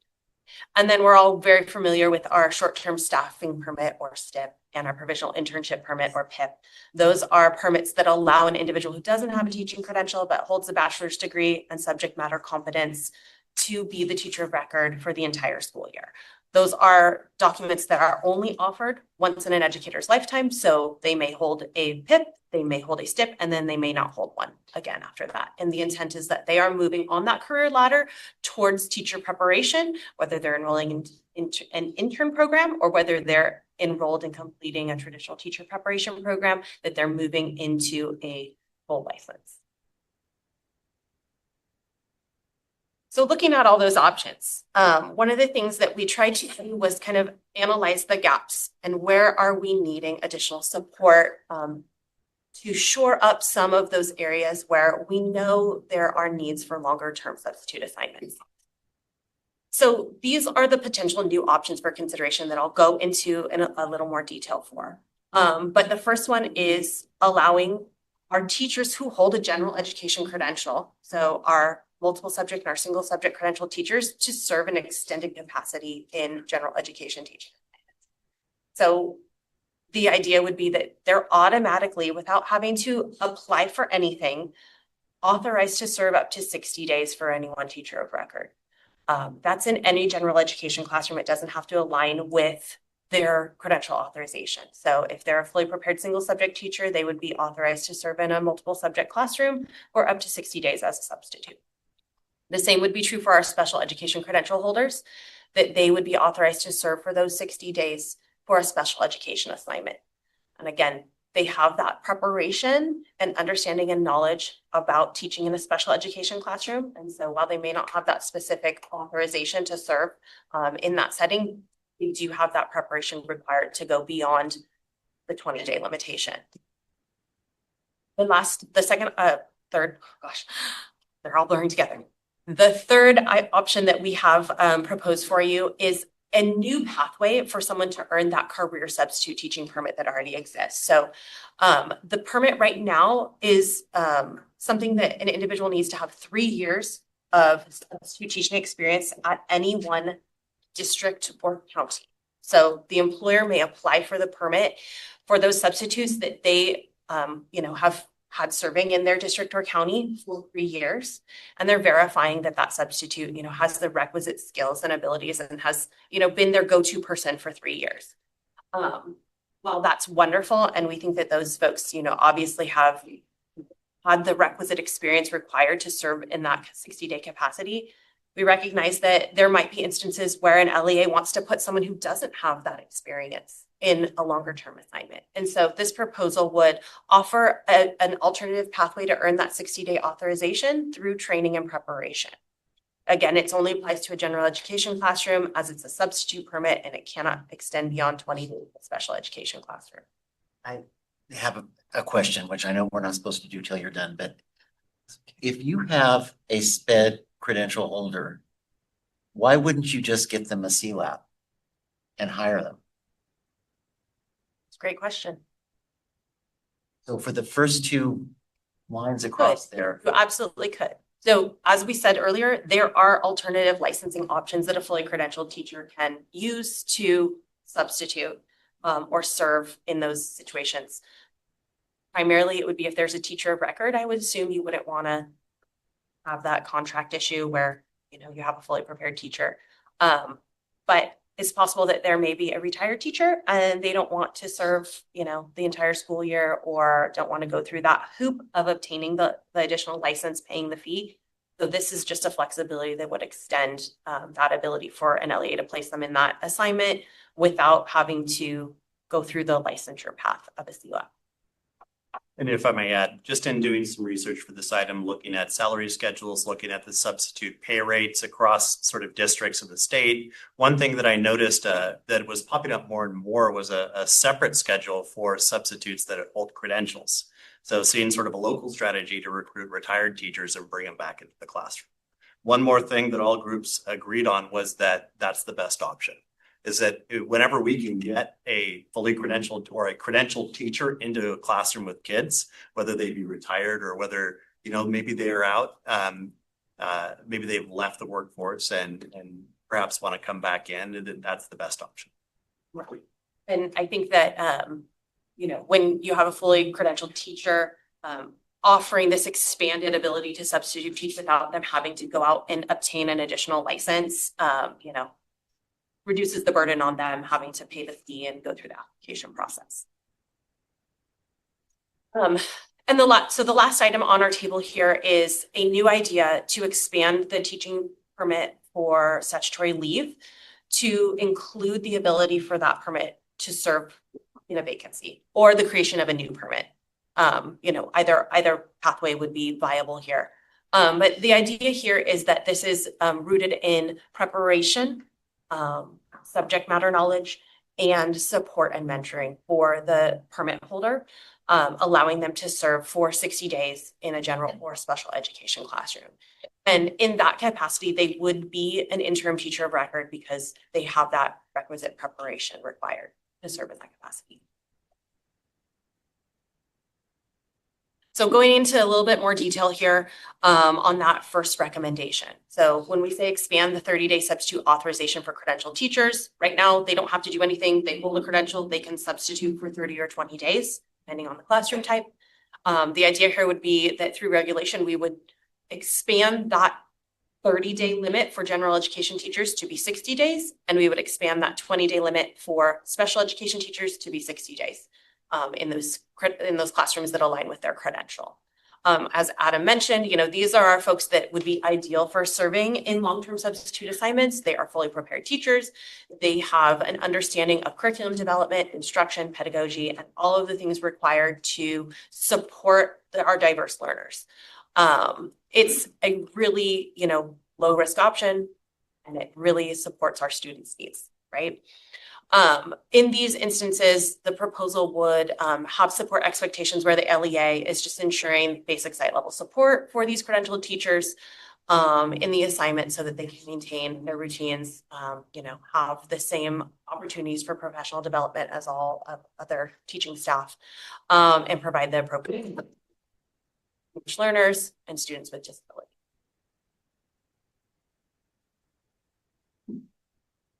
Recommendation 2. So this is our alternate pathway into the 60-day career substitute teaching permit. So as I mentioned, this permit currently requires 3 years of experience in order for an LEA to apply for it.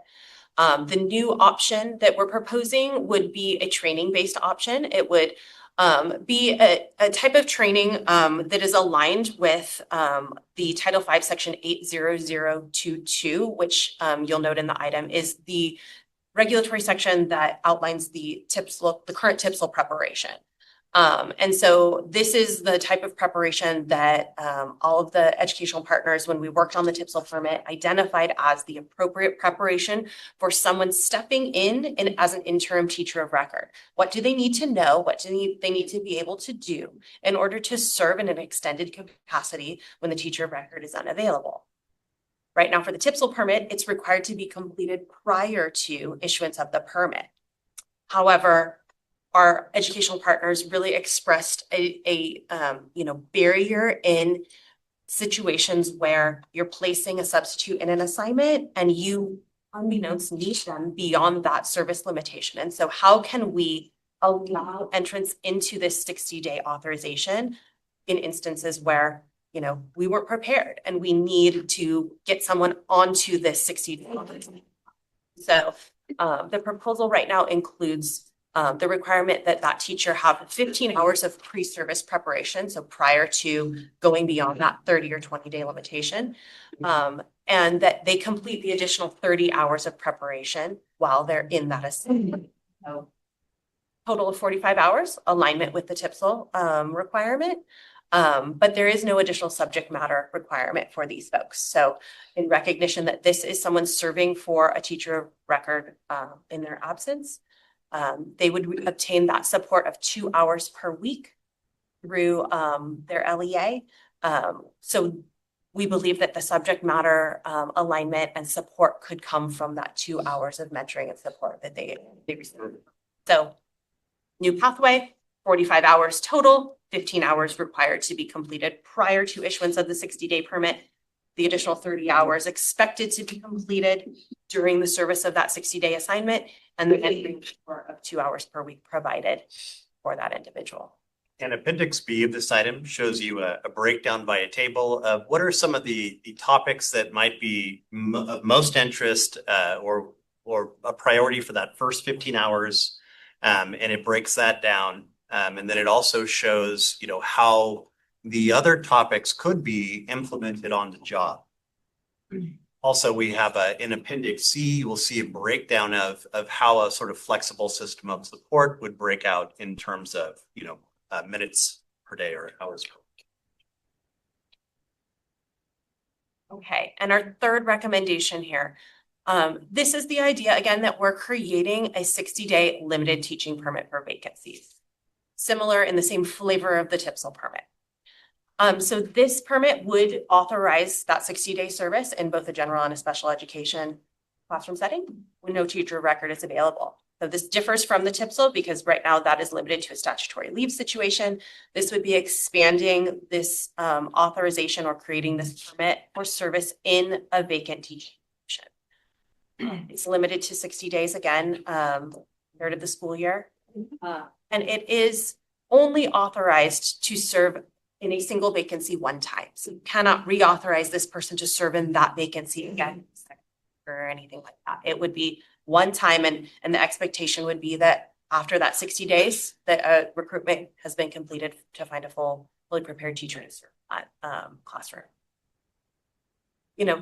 We really looked at vacancies as a different animal when we were evaluating the solutions here. So you'll see that this permit aligns with the TIPSL in requiring that 45 hours of pre-service preparation prior to authorizing the individual to serve in that assignment. It also requires that there be continued and renewed preparation for the additional 2 years moving forward. So by the time the individual has held the permit for a total of 3 years, that they've completed 3 45-hour modules of preparation. The permit also requires a basic subject matter knowledge to serve in that classroom. So the expectation would be that if the vacancy is for a math classroom, that the permit holder have a basic subject matter knowledge in mathematics. So there would be some type of verification of subject matter knowledge that would be required for this. And then you'll see that the support looks similar, but it's slightly different than the proposal related to the career substitute permit. It is also an average of 2 hours per week of mentoring and support. But the expectation would be just like the TIPSL permit, that support be at minimum coordinated by an appropriately credentialed teacher. So again, if we're looking at a math vacancy, that permit holder is at minimum having support that is coordinated by a credentialed math teacher that would be appropriately prepared for that assignment. Not necessarily that they need to provide all 2 hours of that support, but they at minimum need to be part of that support team as far as the coordination and design goes. And because this would expand the special education authorization beyond the 20 days that is provided in Education Code Section 56061, we felt that matching exactly the TIPSL requirement or meeting the TIPSL standard was the safe ground within our authority. So not to just run afoul of statute. The other thing I'd mention is that, in looking at perhaps the costs of the preparation and the training and the mentor support, sort of following up on some of the concerns expressed by employee groups about vacancy savings or cost savings in these situations, that could be a good source of funds to provide training for the substitutes, and to perhaps provide stipends for the mentors that would be supporting them.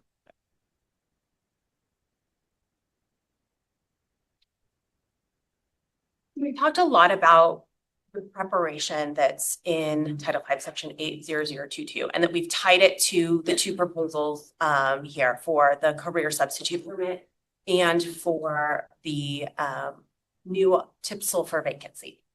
The TIPSL.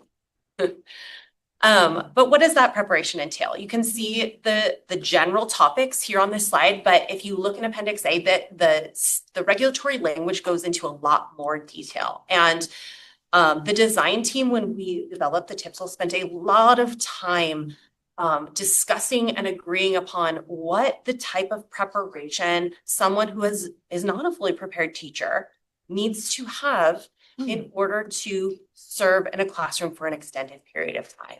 So, you know, we always like to say that when you're working on a new design idea, and you have various educational partners in the room and everyone has their own kind of lens that they're looking through to identify solutions to a problem.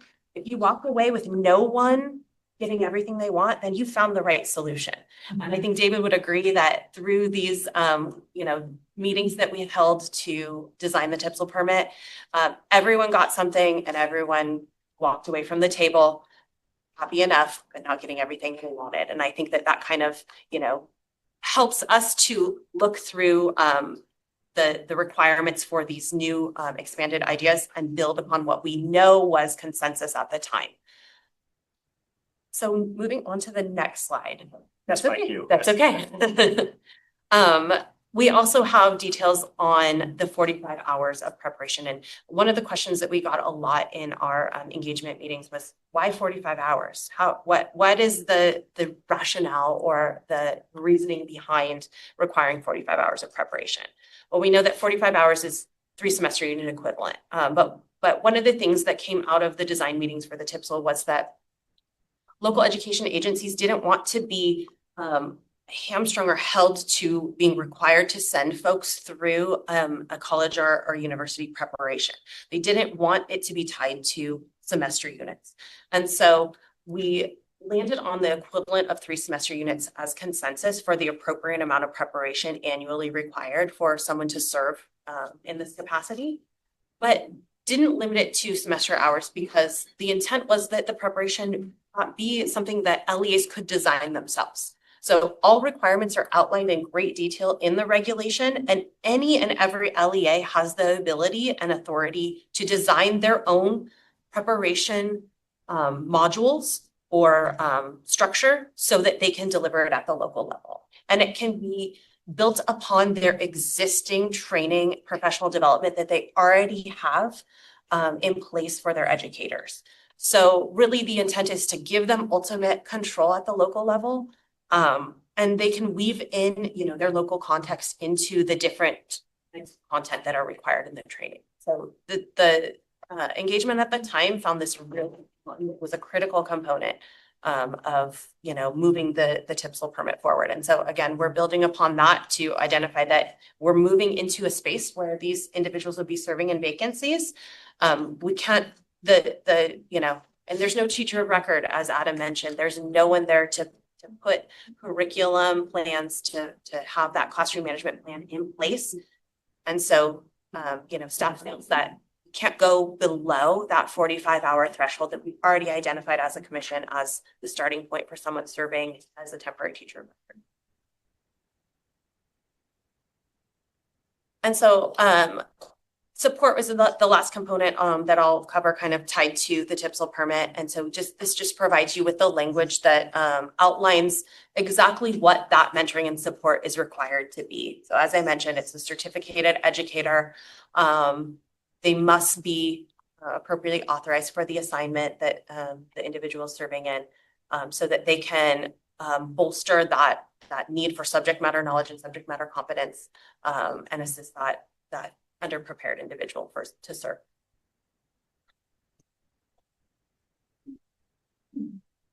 So This is we've heard a lot today already about transparency and accountability. And so to highlight what the proposal presents for accountability, you can see it here on this slide. We have a component of LEA verification, ensuring that the superintendent or their designee, has verified and acknowledged that they've taken the appropriate recruitment steps to hire a fully prepared teacher in alignment with that hiring hierarchy, and that there is a plan in place for continued recruitment efforts to ensure that, the individual serving in that capacity is only doing so for the amount of time required. We don't want these folks sitting in these assignments for a total of 60 days if they don't have to be. The goal is always to get a fully prepared teacher in that classroom.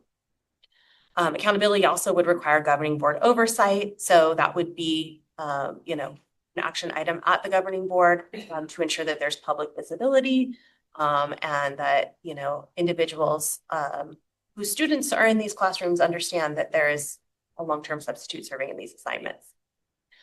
We also have the expectation of an end of the year summary and state tracking reported to the commission around these assignments. So we need to be able to have the data necessary to evaluate trends, to identify how this type of permit is being used. And so similar to our TPSL permit, there is a component of tracking reporting to as well.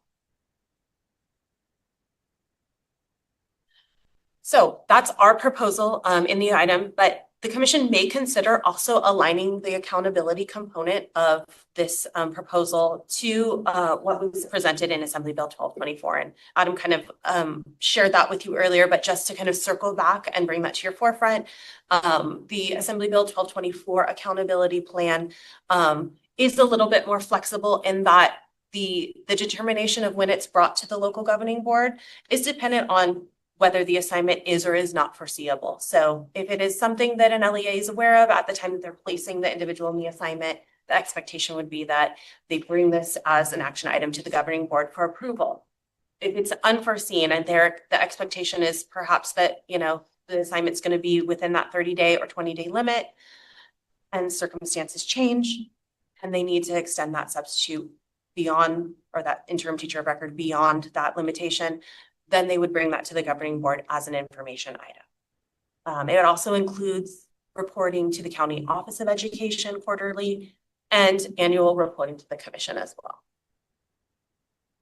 So we're nearing the end here, and just want to sort of highlight one more appendix. And during the last commission meeting, Commissioner Davis highlighted some thoughts about looking at exploring how micro certifications could be deployed or used in order to ensure quality and expand access. And so that was sort of very much in our minds as and resonated with what we were hearing from different partner groups, from employers, particularly the employers, rural county offices of education.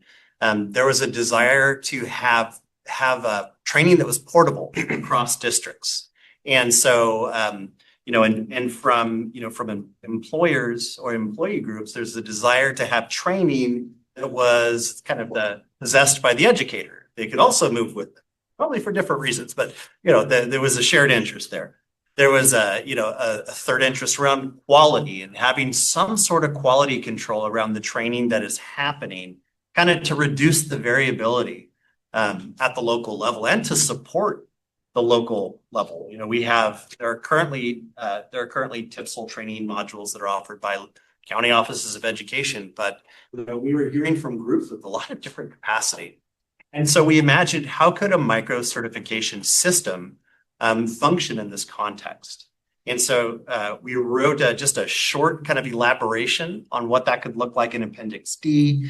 In a nutshell, a micro certification is a focused, on-the-job, competency-based unit of study, right?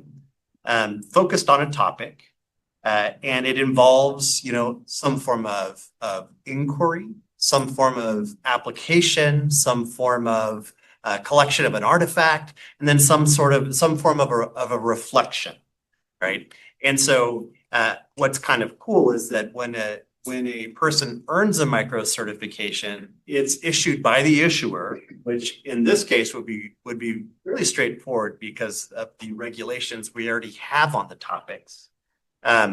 And becomes their property. And they have a micro certification that is not just a cool seal, but it is also, it carries metadata, which is just information about what the topic was, who completed it, when they completed it, and what were the criteria, the time involved. And so let's say that I, as a substitute, I complete the 15 hours pre-service stack in the lingo. You organize single micro certifications into a stack, like a library. If I complete that stack and I go to a different district, I would be able to hand it to them, and they could just hit my QR code, and they could see, that I had earned the micro certification, and that district could be confident since it's backed up by, in this case, possibly the commission and defined in regulations in Title V, Section 80022. I think I added extra 8 there. They could be confident that this represents quality, right? And it's portable with the candidate or with the substitute. There's a system that is backing and quality controlling, and that gives a little bit more confidence. There are a lot of different uses of micro certifications. This is one. The other we mentioned, not to birdwalk here, but in the subject matter requirements item, we looked at how credit-backed micro certifications could also be another thing organized with the commission in partnership with IHEs and other partners. So just once, since there's interest, we're just trying to kind of keep this at the front of mind and bring it back to. This is an information action item. And so staff recommendation is that the commission recall every point of information that we shared during this presentation. There will be a test, but we'll issue a micro certification that says that you passed item 3B. You never. So, and we are curious about, we've talked to initial interest holder groups. We've heard sort of we've heard what the issues are right now as they're being experienced. We have additional listening and learning scheduled through the new year into January. So we are continuing this. We want to hear from you. We want to hear the options presented. We want to hear your thoughts to provide direction to guide our development and our iteration as we move through the second phase of interest holder engagement. We also want to hear, explicit direction on limitations, reporting expectations, time limits, all of those things. And then, as mentioned, we're going to continue engagement, and we'll bring back another item at a future meeting. So with that, the presentation. We will now open for public comment.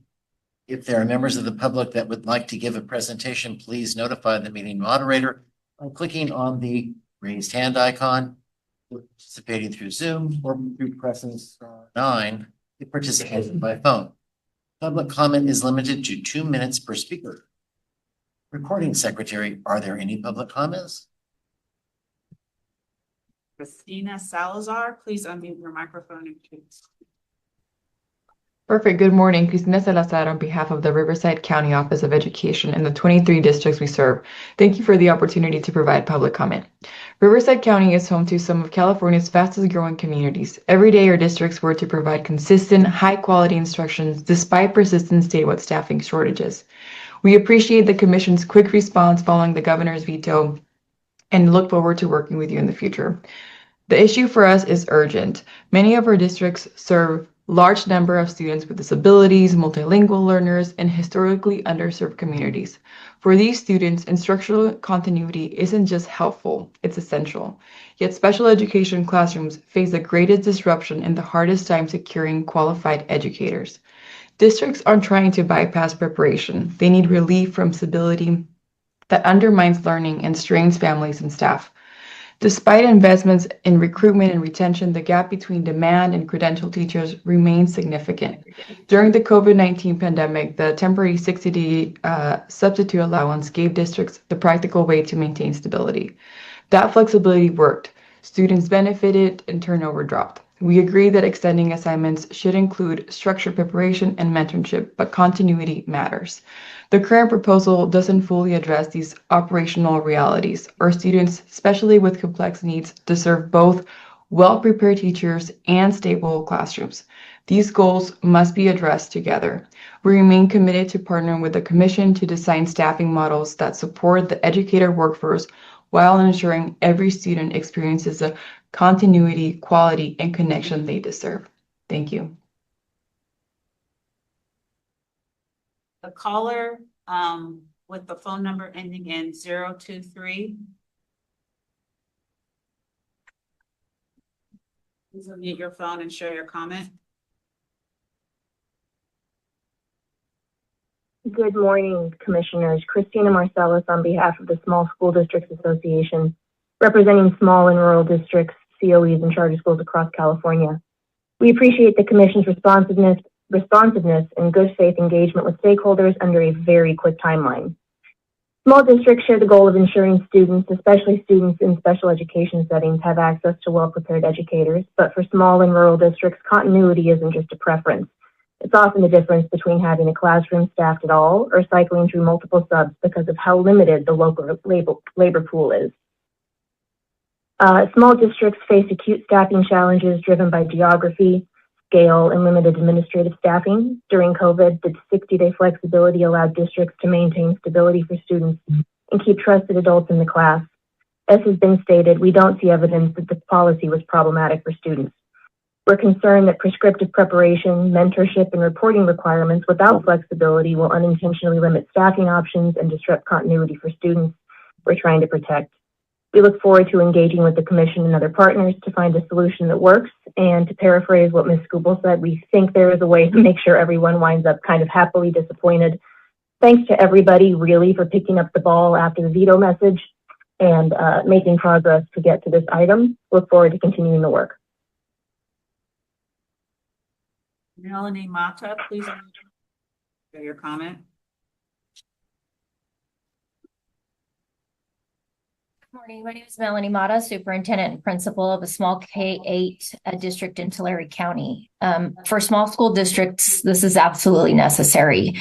We need partnership and we need structures that help us build the adults our students deserve rather than punish us, referencing in item 3A, for the workforce that we don't have and can't get in a rural system. I really want to be solution oriented with you rather than complain about the problem. I see the strongest path forward is a blend of recommendations. I think recommendation 1 gives us the immediate flexibility that we'll need when a teacher goes out on extended leave or when our recruitment efforts come up empty because it's very hard in small and rural systems. And recommendation 3 is where the long-term power is and until we can find a permanent solution. Our paraprofessionals are the backbone of our schools, and they're in our classrooms and directly learning from the teacher of record daily. If we treat them like a pipeline that they can be with training and mentorship, we can create real stability for our kids while building the workforce California needs. I could move many of my paraprofessionals into these roles tomorrow if the structure made sense. Almost every time a leader or a teacher from another district walks through my classrooms to see dynamic learning, they often ask who the teacher was in the room or if I have 2 teachers in there because the instructional aide is teaching and supporting student learning just as much as the teacher is. I'm asking you for partnership and I'm asking you for solutions that allow small and rural districts to make structures work that weren't built for us in mind. Thank you so much for your time and thank you for being willing to consider solutions that work for every community, including small ones where every single adult matters. Kyle Highland, please unmute your microphone and share your comment. Good morning, Commissioners. My name is Kyle Highland, speaking on behalf of the Coalition for Adequate Funding for Special Education. We appreciate the Commission's work following the veto of AB 1224 and your continued partnership with education interest holders. Special education classrooms continue to face long-standing instability that directly impacts student outcomes. While we value the effort reflected in today's item, we believe that the current recommendations do not yet provide LEAs the practical flexibility needed to maintain uninterrupted special education services when credentialed teachers are unavailable.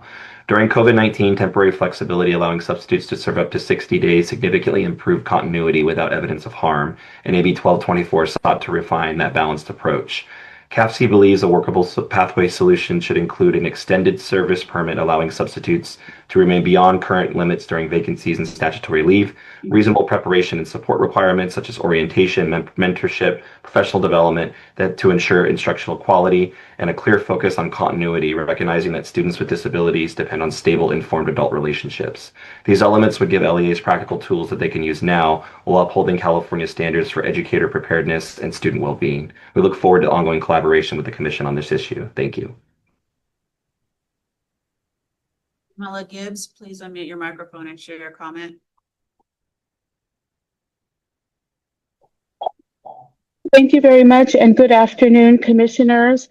My name is Pamela Gibbs, and I represent the Los Angeles County Superintendent of Schools, Dr. Deborah Duardo. We would first of all like to thank you for taking on this issue. We, of course, were strong supporters of AB 1224 along with our colleagues. We do appreciate the Commission's immediate response to the governor's veto message, but join our colleagues in urging that the recommendations go a little bit further. For Los Angeles County Office of Education, we are committed to serving the educational needs of diverse student populations. LACO provides direct instruction to at-promise students through alternative education and specialized programs. These include students facing trauma, students who have mental health issues, along with all of us in the state who are providing educational services. We also have approximately 10,000 foster youth and over 40,000 homeless youth that we can track. These students benefited greatly during COVID-19 with the flexibilities for substitute teachers, and we know even as we work diligently to recruit and retain educators that the need is still there. So we look forward to ongoing conversations with the Commission and our colleagues on the calls and through the state who are helping educators and maintain a high quality education that every student in the state deserves. Thank you very much for your time. Raul Zamora, your microphone comment.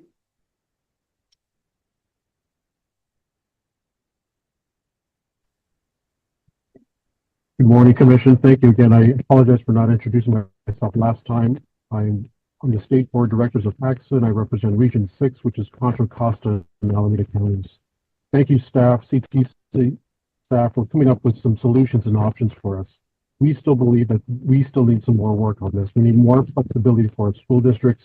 Our most vulnerable students need that stability to increase not the 20 and 30 day, but to increase it further. Our most vulnerable students are the ones that need that stability, and if we can provide more days for them, we must do so. Commissioners, imagine if we treated you every 20 days, how much work that would be and the intensity of trying to catch up with each other on what needs to happen next. Again, I sincerely appreciate the work of CTC, but we need more flexibility for our school districts. And thank you for taking the time of this more serious, essential challenge that we face with the most vulnerable students and with the shortage of staff. Thank you again for your consideration. Affeld, please unmute your microphone and share your comment.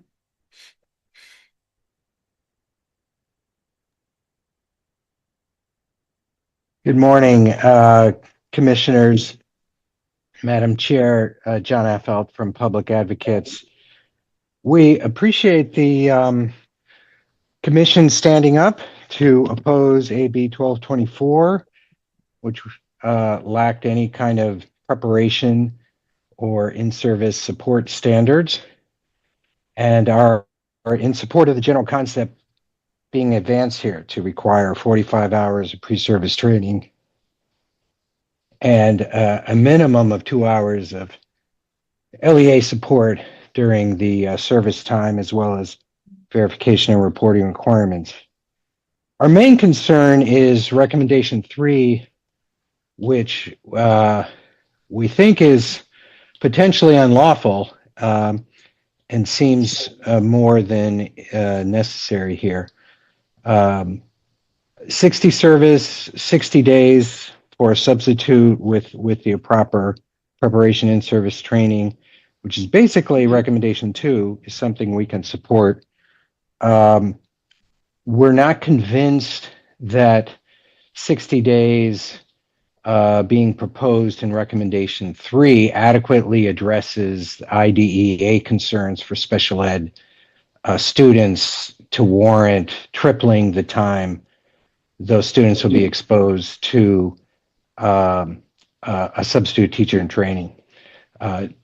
Nor do we agree with the idea that these teachers could be considered in any way teachers of record, even interim teachers of record.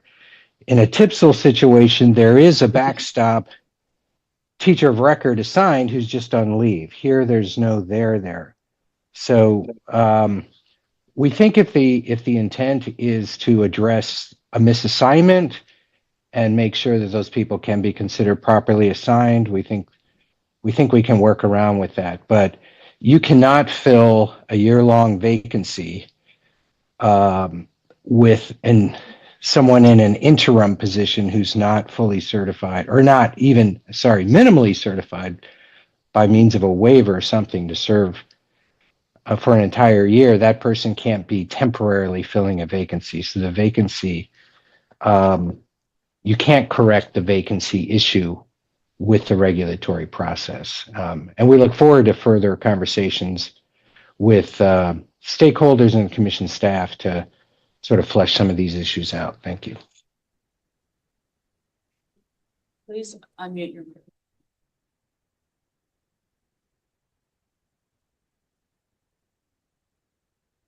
Good morning, Madam Chair and members of the Commission. Chris Reef on behalf of the California School Boards Association. I want to align my comments with those of our colleagues with the Small School Districts Association, Riverside County Office of Education, as well as our colleagues who are in the room, Association of California School Administrators, county superintendents, and so forth. Just would really urge the Commission to continue this conversation. Appreciate the engagement of staff on our co-sponsored bill, AB 1224. We believe that this particular item should continue discussion, but no formal action to be taken in relation to the recommendations at this time, and that further opportunities for conversation continue, recognizing that the severe teacher shortage has created real practical challenges. We have classrooms without teachers. We have schools struggling to find credentialed teachers, as many of you know. So this is an ongoing chronic issue of such a significance, really, that has been exacerbated by the pandemic, and we continue to look for solutions that are practical and reasonable. And so again, continue to appreciate the CTC staff work with us on AB 1224, but we urge the Commission to table these recommendations so that further conversations can continue, because we do not believe that these ones are going to be as workable as we would like. Thank you. Wanda Munoz.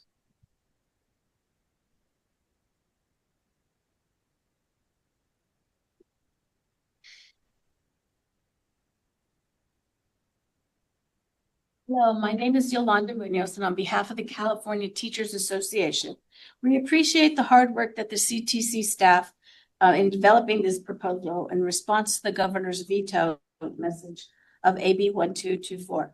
CTA believes substitute teachers should only be used in a temporary and short-term capacity and should not be used for long-term replacement of the teacher of record. It's important to make sure substitute teachers are qualified, prepared, and supported. When a district puts a substitute teacher into a long-term assignment, they should consider setting, grade level, and content, and how that aligns with the substitute teacher's knowledge and experience. The longer someone is in an assignment, the more responsibilities they have. Training and support in these areas are critical for both student and substitute teacher success. At minimum, long-term substitutes should receive the preparation and support outlined in regulations totaling 45 hours. Anything less than this is a disservice to both the substitute teacher, and the students that they teach. LEAs should not use long-term assignments to fill vacancies. It does not address the underlying issue of teacher shortage, including recruitment and retention of fully credentialed teachers. There must be accountability and transparency on how LEAs are filling vacancies. Finally, we want to acknowledge the proposal in this item for a micro certification option. This is a great opportunity that could support more substitute teachers to transition into a full credential program, and we welcome any opportunity to involve educator voice in that process. Thank you.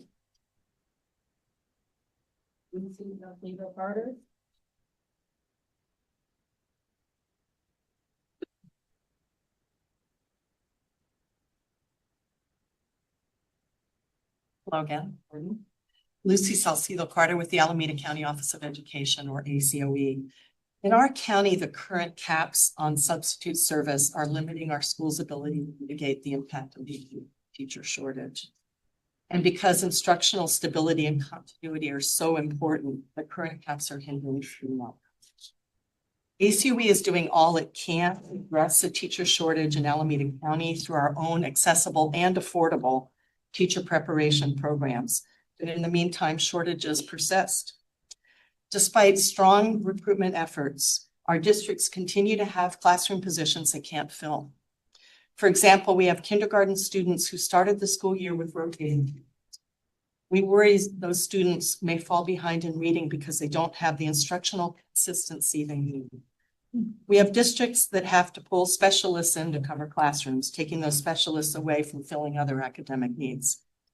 We agree that training and support for substitute teachers is vital to ensure a quality classroom experience for students. We have school leaders who are deeply committed to ensuring that the staff instructing their students are as well prepared as possible. We've heard from principals that they feel they can do more training with and support of substitutes whom they have time. However, the proposed training approaches and the recommendations are too onerous to accomplish the goals of extending the day limit to 60. We're in a crisis and we need nimble, flexible, and implementable approaches. We look forward to ongoing conversations to achieve the right balance of continuity and preparation so that our shared goal of high quality instruction can be reached, given the crisis we find ourselves in with regard to workforce shortages. Thank you. Senator Kaminsky.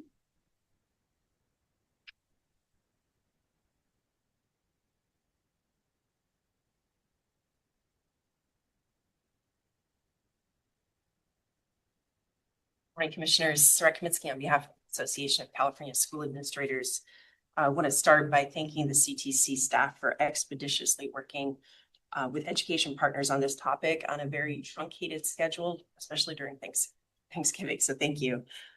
Today's item has evolved since AXA HR administrators and CTC staff that showcases a willingness. So that's really appreciated. Unfortunately, AXA does believe that this item still falls short of acknowledging the persistent lack of continuity experienced in our special ed classrooms. We agree that students in special ed need a well-prepared teacher, and student continuity also needs to be a core design principle. If you haven't already done so, I encourage anyone on the call as well to read through some of the compelling letters that were written in by our LEAs. Some of those leaders couldn't be on the call today, but they were quite compelling. As outlined in our letter, the proposal as currently written doesn't go far enough to fully address the core issues that we face. We are concerned with the pre-service preparation hour requirement. Secondly, there must be flexibility in the instance of hard to staff subject matters. For example, say a high school Japanese teacher goes on maternity leave, has a C-section, she's out for 8 weeks. They're also eligible for 12 weeks of baby bonding that first year. It's extremely difficult to find a sub with Japanese subject matter competency, nonetheless, another on campus to mentor them weekly. And lastly, we're also concerned with potentially new reporting expectations rather than using existing mechanisms like CalSAS, which is highlighted on page 14, given the state's acknowledgement of the multitude of reports required of LEAs, and I'm referencing here Senator Archuleta's bill, Senate Bill 1315 from last year. As I conclude, I also must disagree with the concern on page 4 that the use of substitutes and extended assignments creates cost savings because substitutes are paid at a lower rate than a fully credentialed teacher with salary benefits. We reject the premise that administrators would value cost savings above student well-being. And as a co-sponsor of AB 1224, the bill sought to strengthen the hiring steps and leave no misinterpretation that fully credentialed teachers and subject matter competency is always prioritized. We look forward to further ongoing collaboration with the CTC staff and other education partners on this policy to ensure that every student receives the high quality education they deserve. Thank you very much. Tiffany Mock.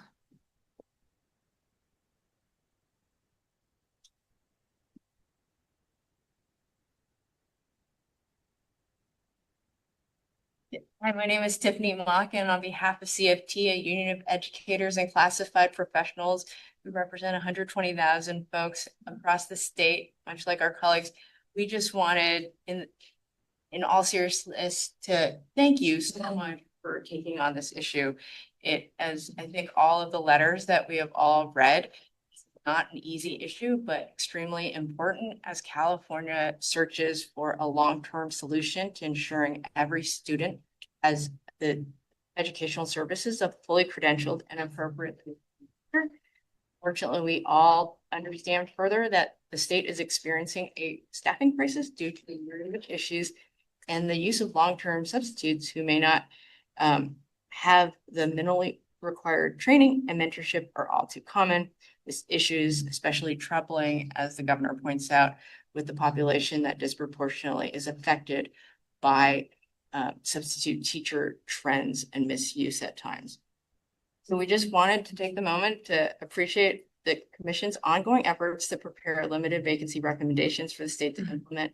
More specifically, the work focuses on the appropriate levels of preparation, ongoing support, and subject matter competency, as we've all heard, and we are here to remain engaged and welcome all of these different inputs and appreciate your work. Bill Gill.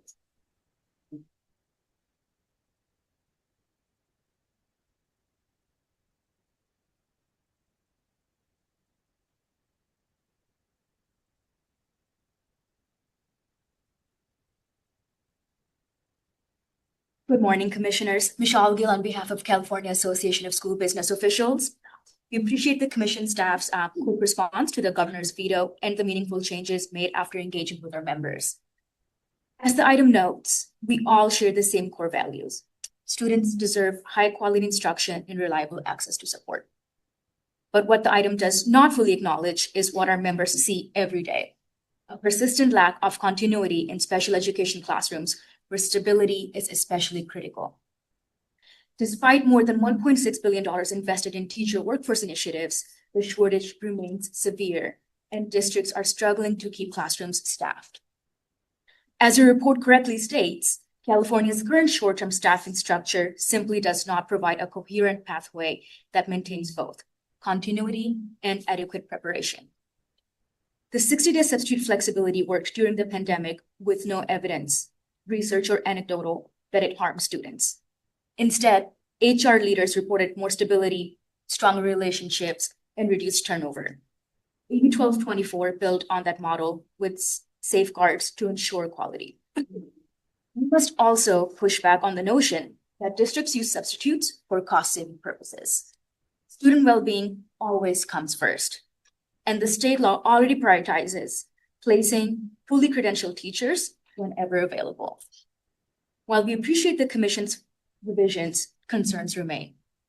The pre-service hours may be unrealistic, mentorship is difficult in hard-to-staff areas, and the new reporting requirements could run counter to the state's broader push for administrative streamlining. We look forward to continuing to work with the Commission to develop solutions that balance preparation with practicality and ultimately ensure that every student, especially those in our most vulnerable classrooms, receive the consistent, high-quality education they deserve. Thank you. Brianna Bruns.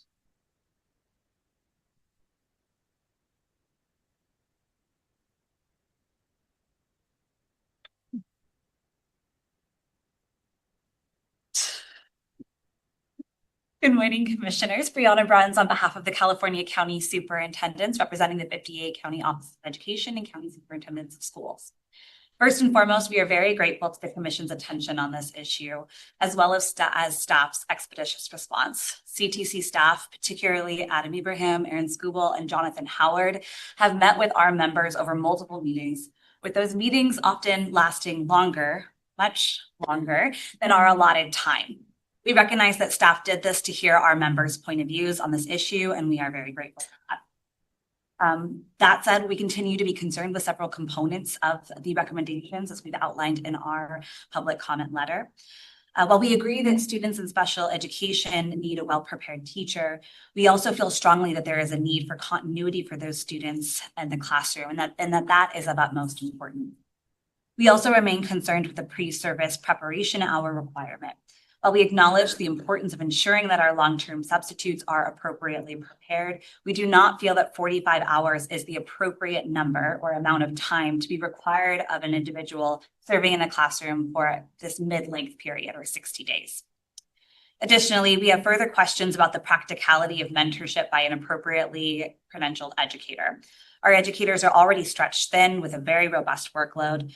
This paired with, of course, the existing teacher shortage may become problematic. So we are just hoping that there'll be flexibility, especially for those hard to staff areas as this proposal continues forward.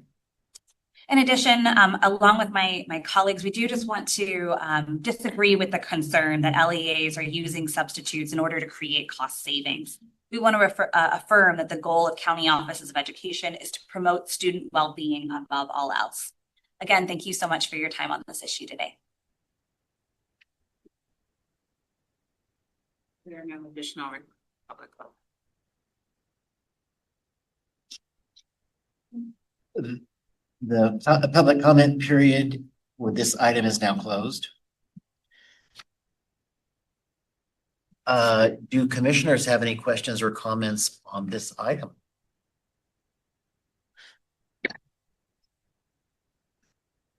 Commissioner Bruce. Thank you for this item. Hoping that the comments that we've heard in regards to just the need in vacancies, recommendation 3 look for an alignment with recommendation 2 in regards to pre-service hours and then the on the job. While in some cases it may be foreseeable that we have the vacancy as we, try to fill those positions over the summer, right before school starts. Some of those vacancies we wouldn't know to be able to start planning for somebody to have that pre-service 45 hours. So some flexibility in regards to that when we do have those vacancies. One of the things the substitute pool is an interesting mix of folks. You have retired folks that are not looking for long-term assignments because that's why they're retired. And then we have those that, this is a way to earn some extra money and things like that. So finding folks that are going to say, I'm going to be in this assignment for a long period of time is not easy. So if we have some burden requirements, that is going to be even more difficult. Folks that will do that. As districts, we try to incentivize those that want to be in the long term by paying them more. If you're a long-term sub, you get paid more than a day-to-day sub. And that's because we understand that there's more that we're asking them to do. Right? We're asking them to plan, we were asking them to collaborate with their colleagues. We have to stay for staff development, like the day-to-day stuff. So we recognize that there's a need for us to incentivize those that are in the substitute pool to be eligible and then willing to serve in long-term sub assignments.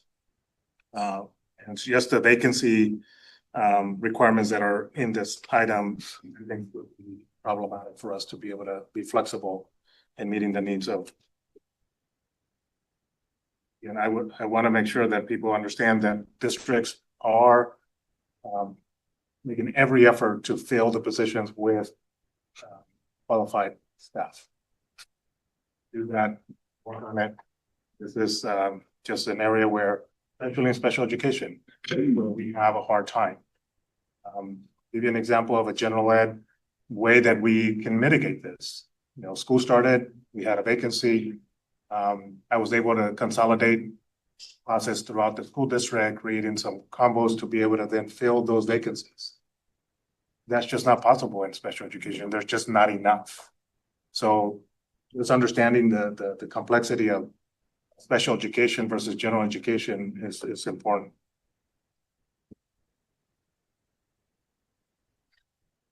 Commissioner Macias. I want to thank you for this presentation. Obviously, you did a lot of work in a short amount of time. It's detailed, it's thoughtful, and it responds to a really profound need. So I'm going to speak briefly to that. I'm going to actually go outside just what we're talking about here. I'm concerned that when we talk about preparation versus continuity, I don't want to be forced into a false choice. I don't want to have to say, well, I'm going to privilege one over the other. Both are valuable. And when I hear the contrast between adequate preparation and continuity, it frustrates me because not adequate preparation, then it's inadequate preparation, right? And I don't want to think that we are endorsing in any way the idea that we're okay with people who are inadequately prepared in front of our students. Continuity is absolutely important. I'm a special educator, and I am deeply aware that particular demographics really benefit from continuity. But people who are adequately trained to work with those communities in particular, that's equally important. I actually would err on this side, but it's more important than just continuity. I use absurd examples sometimes, so I apologize. But if I was going to go have heart surgery, right, I would really want to make sure that my cardiologist was adequately prepared, as opposed to somebody saying, well, he's been doing it for a while, you know, like continuity wise, it's good. He doesn't really have all the training, but trust us, you know, at least we're not having to like recycle through a bunch of different cardiologists. So continuity is good. No, I want somebody who is absolutely 100% trained and prepared to give the best service available. So I'm aware that we're bringing this back. And I think a lot of these recommendations are thoughtful. The issue of shortages and staffing, everybody's mentioned it. So that's kind of outside of what we're talking about now. But that's really the key, right? In other words, these are fixes, and I think some of them are very thoughtful, well-intentioned fixes, but they're just fixes and sometimes short-term fixes for the larger issue of being able to adequately staff these key positions, right? These absolutely essential positions with people who are 100% prepared. And I kind of want to try to, I realize that we're all thoughtful people and we're trying to do that balance, but I don't want to get stuck thinking that that is the new normal where we have to choose between two unfortunate choices. And yes, we want to thread the needle, but I don't want to lose sight of the fact that you really need prepared people for everybody, but particularly for underserved demographics or demographics who are high need. They really deserve both. They deserve the best prepared people with continuity. Commissioner Davis, then Simpson. Just 2 points. I want to thank you, thank staff for this item. I wanted to, just comment on public comment that was made about cost savings with substitutes. And I just want to read from the item because I think, and I don't want people to walk away with a misinterpretation of what you all wrote, because I think what you wrote is absolutely fine. Educator representatives noted that the use of substitutes and extended assignments creates cost savings. That wasn't your language. It was the language of what you heard from the constituent groups that you lobbied for information. So, and that they're paid at a lower daily rate, which is absolutely true, than a fully credentialed teacher with salary benefits. And they emphasized in these situations that funding generated by student attendance, supplemental concentration allocations must continue to be used to support instructional stability. And the rest of that, as Commissioner Delatorre mentioned in the last item, that the money needs to be used for the kids. That's the first point. And I don't think that the commission staff misrepresented that in any way, because as my personal experience, I've worked in 7 different LEAs, and in all 7 of those LEAs, that has been anecdotal statement made with regards to substitute teachers. Not saying that people were saying that the subs replace the teachers permanently. It's just a natural fact that they just get paid less. The other point that I wanted to make is, like my other fellow commissioners saying that these are difficult choices. And I appreciate the item because it means that we're going to open up this dialogue and perhaps have a further conversation about the same this issue so that we can even add to the queue of ideas here, perhaps. The final thing I wanted to say with regard to the micro certifications, we have the expertise in the room. We have Ms. McPeters from CTA here, who knows all about certifications. And then we also have Dr. Pernin back there, who also knows about micro certifications for LA Unified. So we have partners across the state who could really help in that regard. And the infrastructure is already there. So it's not something that we have to reinvent. And we do have thousands of qualified educators who are writing those micro certifications. So it's not coming from like a top-down structure. It is really our colleagues out there creating those and making it so that their colleagues have a knowledge base in various fields. Thank you. Mr. Simpson. It's obvious that Commissioner Macias was reading my mind. First of all, it makes me uncomfortable to think of substitutes as any kind of a solution for the teacher shortage. It's a short-term fix. It's not a solution of any kind. Secondly, this issue strikes me, and I used to see a lot of these in Capitol. This is the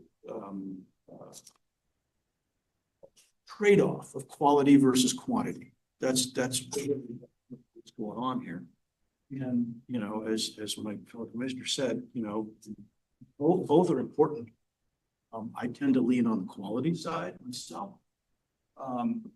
It makes me remember a couple of things. One, with all the public comment and stuff that's going on, is one is the Rolling Stones. You can't always get what you want. And the second is, I used to do a lot of training for new Capitol staff and for new legislators. And one of the things that I would remind them of is don't let the perfect be the enemy of the good. And I think our staff has actually done a really good job trying to strike that balance. To try to strike that balance of there are things we can do in regulation or in our authority to improve the situation. It's not going to solve all the problems, but it's gonna improve things. And so I want to thank the staff for kind of trying to strike the balance, for listening from multiple stakeholders, and putting it together in something that makes progress. It's never going to be a perfect solution, but it's good at moving the ball forward. So, Commissioner Delatorre. I'd like to thank you and all for all the work you've done with this, and I see that this is in response to which previously did not have any of the training in it whatsoever. So the problem will persist that there is a shortage. So not approving this will not eliminate that problem. So I know it's not the solution we want, but it does add the training that improves it. So I did have a question that was brought up by one of the comments about recommendation 3 with the special education setting, where he had mentioned that the legality of that, and I'm sure that you've already looked into that, but is it correct? I'm sure that you've looked into that. Is it correct that it's going against IDEA? It cannot be in there for more than 60 days? Can staff look into that? The last known point of reference is the TPSL, the Teaching Permit for Statutory Leave, which authorized a year. He had mentioned, but TPSL had the training prior to. Exactly. And this one did not. Oh, recommendation 3, it's all pre-service. So Oh. he did not deviate from the TPSL standard for recommendation 3 at all, precisely because we wanted to just revert to the last known point. It's identical. Correct. That's, while also it's identical to TPSL and also different in the sense that it's a vacancy instead of a leave. So it has some of those, so that's where the limitation comes from, right? You don't have a teacher that is going to come back.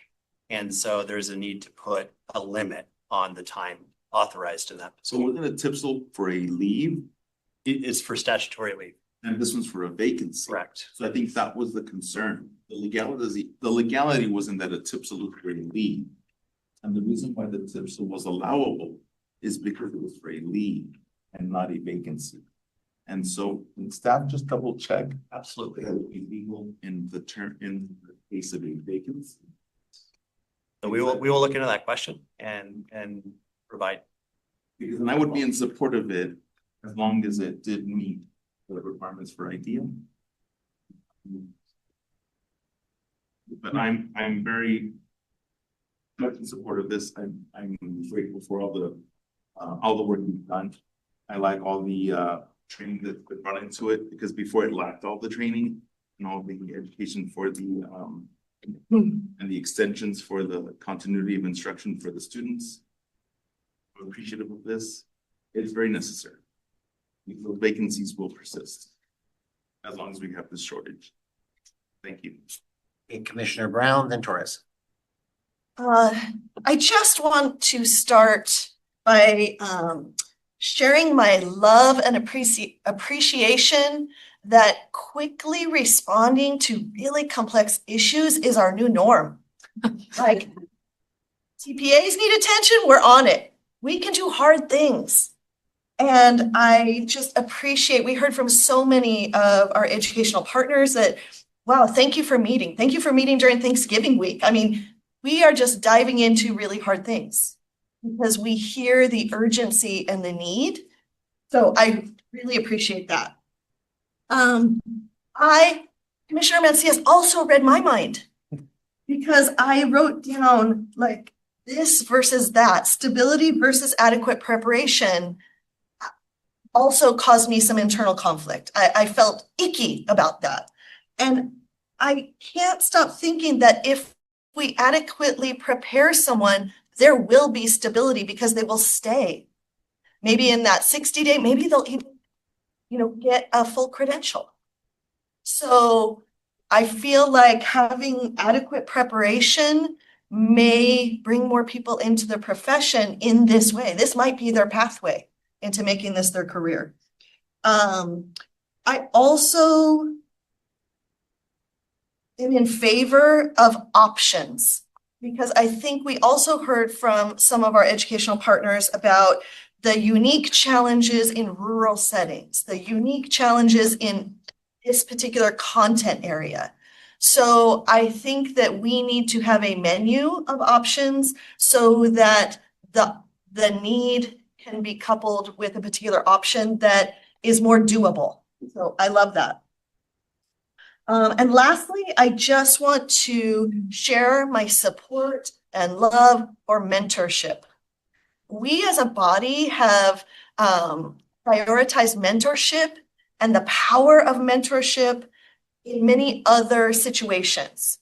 You know, when we were talking about induction, you know, when we talk about other things, we know that if you have someone who walks alongside you, you are more likely to stay in the profession for the long term.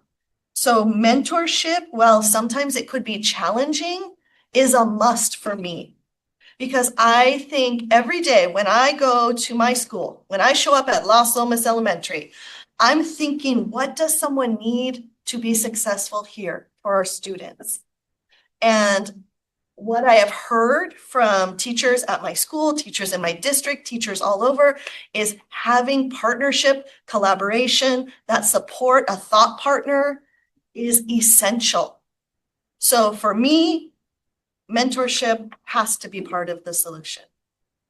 So thank you. Thank you. Commissioner Torres. First of all, I want to thank the commission staff for thinking outside the box, inside the box, all around the box, because this is definitely a multifaceted issue. And it's not a new issue, but it continues to worsen post-pandemic over teacher retention and teacher recruiting. This is my second day. I'm allowed another naive question. Because I think so. Why would a fully credentialed teacher be restricted to 30 days or 60 days? Because they're credentialed, they meet all the requirements to be teacher of record. So I'm just curious, just for my own learning, why does that exist? And why are we proposing 60 days to expand it from 30? The limitation exists because the regulation authorizes them to serve in the same capacity as a substitute. So by virtue of the existing regulation, can't speculate as to why that was put in place because that was before all of our time here, I believe. You could consider the fact that they don't have subject matter knowledge. And so that would likely be a reason for the limitation.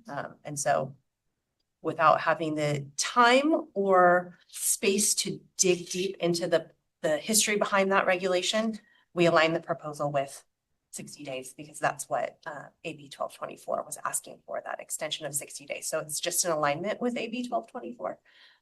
But we can definitely kind of look into and consider alternatives for a fully prepared teacher.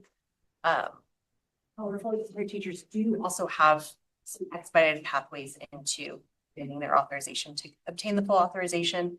And so we're kind of just trying to find the balance of who is the teacher that just wants to substitute and doesn't want to go into that full credential area, and what length of time might they want to be serving. And so all of our groups that we've been working with and the length of time put in the bill was 60 days. So that's kind of where we landed on. You totally hire them. So at the end of the, this is for people who may want to, who have credentials and may want to serve as substitutes. And you know, if you get them in the door 60 days and you want to hire them, you can.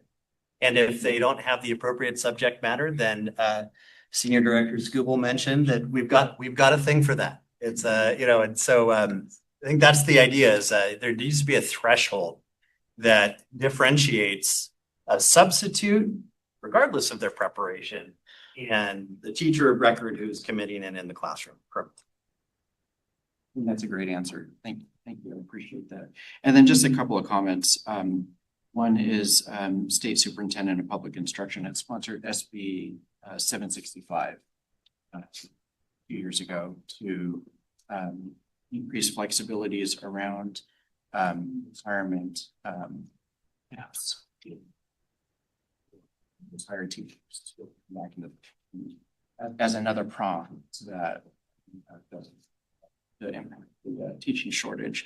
So I think it would be interesting if there was some way, somehow, somewhere, I don't know if here at the CTC or my own departments or elsewhere, if there's data to say, hey, we actually do have an increase of retired teachers back to backfill as a result of that piece of legislation. And then the other is, I appreciate the public comment we received and the comments of my fellow commissioners on meeting the needs of students with disabilities. I mean, it is important first and foremost to provide the appropriate supports for all students. And our students with disabilities are gen ed students first. However, they need more supports than our gen ed students. And so by virtue of lumping them together in the same recommendations and the same requirements for these substitute teachers, maybe service to the students with disability populations. So had there been separate recommendations, separate requirements for a substitute to build a substitute into a student with disability classroom, special education classroom, that might have been possibly a more preferred option. Thank you. And we got anybody else? Okay, as the father of Tipsel, I have been using this document for, is it 9 years now, Erin? Who's the mother of Tipsel? Okay. Yeah. And what I have found is that what Danette says is really true. It is the mentoring that makes a difference. Right now, I have a teacher who's out pregnant, replaced with a fully credentialed, clear credential, multiple subject teacher in a mod severe classroom. We're using the Tipsel, and I can tell you what makes the difference is 3 hours a week of mentoring with the other mod severe MMSN, whatever they are now, teachers so that they are in alignment. And that's really where I see where continuity makes a difference, because over this next, let's see, 8 weeks of cesarean section, then 12 weeks of body baby bonding. So over the next 20 weeks that the teacher is going to be out, the fact that we don't have to recycle her through and get a new person in there every 20 days allows us so that now she knows about an IEP. She knows about how to use Cyrus, our IEP platform, whatever you call it. Yeah. So that's where that continuity really does make a difference. It's through that mentoring. And even though the requirement is 2 hours a week, we do 4 45-minute sessions a week, just because that is what really can make a difference to whether the person is going to be successful or not. In her case, she could quit tomorrow. Her spouse makes enough money that she's basically doing us a favor.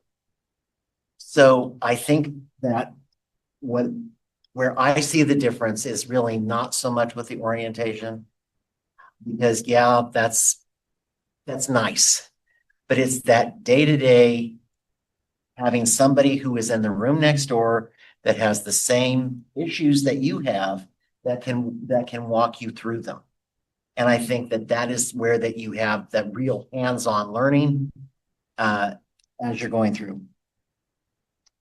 I also, I think that what really complicates this is that for every one of the solutions, I am thinking of a substitute situation where there is a teacher on leave.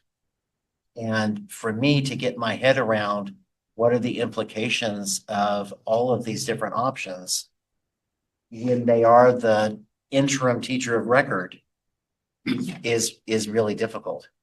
So I'm thinking about things that is really not under the commission's purview, but through what these decisions do impact other aspects of employment law.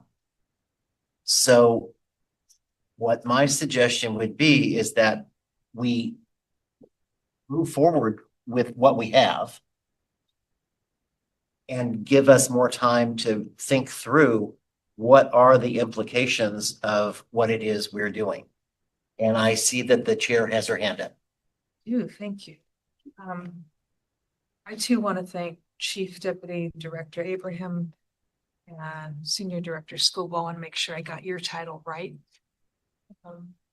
This really comprehensive and thoughtful and caring proposal that you've come forward with. And I want to thank all the commissioners and educational partners who have spent a lot of time making very thoughtful contributions. The way I'm understanding this is that this existing proposal allows for continued conversation and collaboration. And what we're asking you all to come back with is a refined proposal. Do we need a motion to that effect? I think I just heard one. Then I so move. Is there a second? I see a second. Hey. Commissioner Brown seconds that motion. And what is our timeline here, Adam? So we have planned to come back in February. We have an engagement scheduled through January, and Jonathan will be probably adding more dates as a firm, and we're just going to continue as you heard. We're iterating as we're hearing you and integrating. So just going to keep on. And I think we're ready for the recording secretary to take the vote or call for the vote. Each member, please respond with aye, nay, or abstain. Brown. Aye. Jose Cardenas. Aye. Christopher Davis. Aye. Michael De La Torre. Aye. Makita Gwinnett Shire. Aye. Ira Lit. Aye. Mencius. Aye. David Simmons. Aye. Richard Simpson. Aye. Mike Torres. Aye. Huang Yuzoff. Aye. Carries. There being no more additional, I didn't thank you guys. Thank you, Mr. Abraham and Ms. Scooble. Having no additional items, I adjourn the certification committee. Thank you, Commissioner Simmons. That excellent facilitation. I now reconvene the general session and move to item 1H, new business. The bi-monthly agenda is presented for information. Colleagues, I don't want to take a break right now. I think we'll move through the next item and then break for lunch. How does that? The next two items, I'm sorry. Next two items. See, I was forgetting.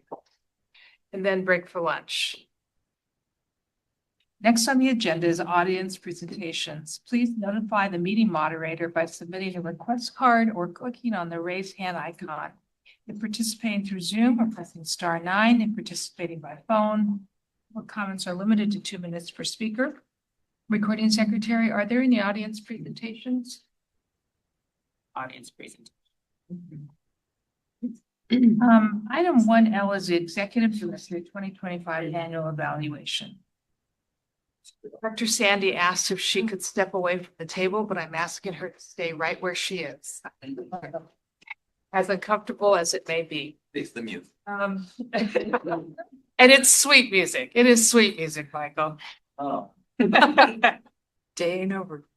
So I want to thank all of the commissioners who participated in the evaluation. We had 15 members respond, and I appreciate the time and the thoughtfulness and the care in which you completed the survey of Dr. Bixie Sand performance. Ms. Rhonda Brown always presents a very comprehensive summary for me to refer to and talk about. So I'll give you some highlights of that summary.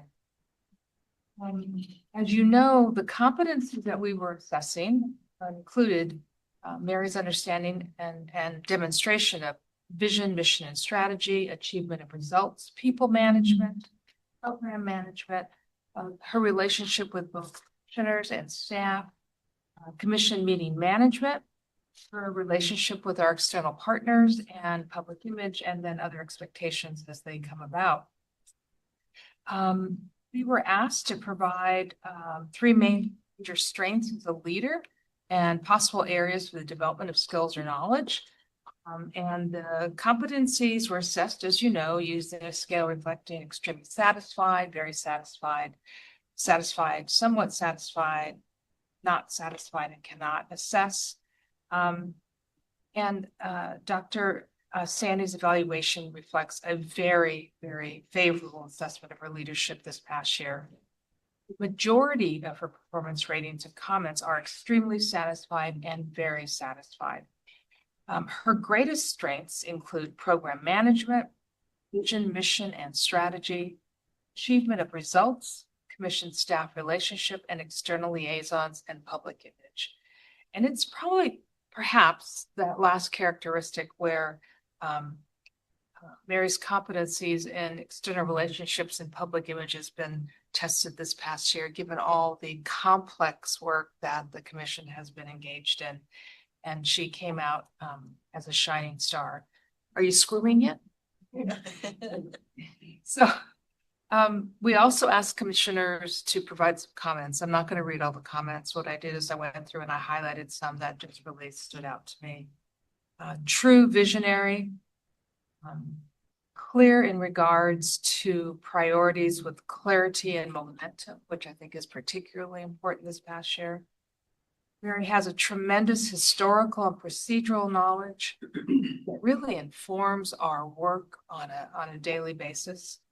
And of course, the year was transformational in many ways. Mary brings out the best in others. I see that in how she works with me. I'll just speak for myself. Executive Director Sandy represents the commission with integrity, clarity, and credibility. And then finally, we are in extremely capable hands. I'm reflecting the comments that commissioners around the table made about you, Mary. And so, go back to my notes. Oh, can't go there yet. So those are the highlights. We will now open for public comment. Please notify the meeting moderators by submitting a request card or clicking on the raise hand icon if participating through Zoom or pressing *9 if participating by phone. Public comments are limited to 2 minutes per speaker. Recording secretary, are there any public comments? No public comment. Okay. The public comment period for this item is now closed. Bless you. Do commissioners have any questions or comments on this item? And then I have a motion. Yes. I was looking for bourbon, but I couldn't find bourbon. But a recommended area of development. We are being recorded still.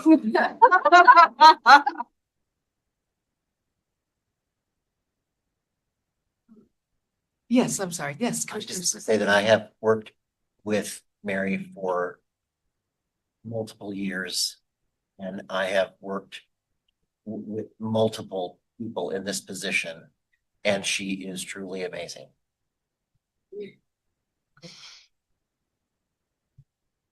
Yes, Commissioner Cardenas.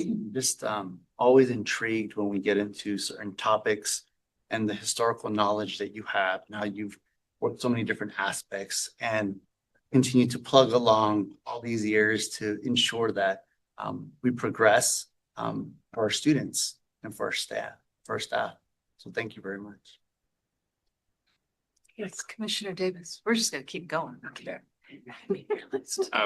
I have to say that the day that I met Dr. Sandy on Zoom was one of the biggest joys of my career. She's so accomplished, and I did my research. Dr. Pernin knows I do my research, right? And I just have to say that the leader that I've come to know here at the commission, unlike Commissioner Simmons, who has seen lots of faces, and I've only seen the person who is doing it the best and is setting the standard for all to follow. So I don't see any flaws personally. I just think that the ship is on the right track, and I think since I've been here, I've seen people step on the gas pedal as Commissioner Brown has said, we are really fast tracking through, but very thoughtfully getting through things. And I think that's attributed a lot to your leadership. We appreciate you. Yes, Commissioner Brown, then Commissioner Popper. And you are so inclusive. Yes. As I recall when I was first on here, to be able to make the connections so that as the commission took on more things, particularly things that I was already involved with, I always felt like she listened, and also included, our voices into, even when we disagreed. On behalf of early childhood education, I am so glad that it's here, and that with your leadership, we've been able to elevate that piece. So yeah, children, teachers, and the families. Thank you. Commissioner Simpson and then Commissioner Popper. Well, I've probably known Mary for longer than anybody else on this commission. And honestly, she's the main reason I reached out to the governor's office to get the appointment. You guys are killing me. And we're going to take the time to do so. Commissioner Popper. Enjoy the moment, Mary. Leanie. I just want to say I am so impressed by your clarity of vision, rooted in a deep commitment and passion for, I think what Michael said earlier, what is best for young. No, not that he said earlier.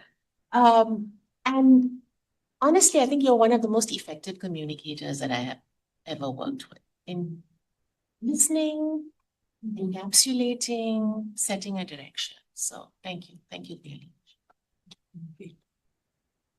Commissioner De La Torre and then Commissioner Francois. I just am in awe of your strength and persistence and patience. And to see how you've been at the helm for such a long time and have seen so many things come to fruition and have been so patient, and just how you just seem to know that everything's going to be okay and have this magic aura about you that make everyone else feel that it is going to be okay and everything is okay. So thank you. I love when you would use the word magical, because I feel like you are just this unicorn magical human being. So I just want to acknowledge the humanity by which you lead this commission in the way that you treat all of us with such respect and dignity, even as we disagree. Yeah, I was sitting here thinking leading is hard. That's why most people don't do it. Leading a state agency is harder than I could ever imagine. And anybody that would sign up for that has my great deal of respect. I think the thing that stands out for me, though, Mary, most is the integrity by which you lead, and the moral compass is always steady. And there have been times within the last 10 years where your character has shown up and kept us on a steady course, where it could have gone, the political wind could have taken us in directions we would never want to go. And there have been times when I've sat at this commission table, and yes, I'm taking my time. I sat at this. Go right ahead. And I had a moment today where I thought I was gonna just fall out in the middle of this and go wacky. You have a way of bringing down the temperature in a thoughtful, focused way that provides us with space, with clarity. And I've appreciated that, and I've grown so much as, I think as a commissioner. Yes, you have, Adam. I think as a commissioner, but more important than that, as a human being, having had the privilege to work with you. Thank you. Yes, Commissioner Brown. Get on this love train. All right. I just love you so much, Mary, because I first met you I was sitting in the audience. Now I'm sitting at this table. And one thing that has remained true is that I feel my contribution is valued by you. I feel cared for by you. I feel cared about by you. And I feel connected to the work. And I also feel connected to you and the people in this room because of the culture you've nurtured and fostered over the years. And so that's what fuels me. You know, when my car broke down, I'm like, I got to get to my people because of the culture and climate that you fostered. And I really do appreciate connecting with you and the others in this room as a human first and as an educator. Thank you. So yes, Mike, please, Commissioner Torres. I just have to say, following Commissioner Simpson's start, I've probably known you the shortest. We had our first phone call last week to talk about this meeting, and it just confirms everything that everyone has said. I felt nothing but support as I transitioned into this position from plus the other commissioners, your leadership.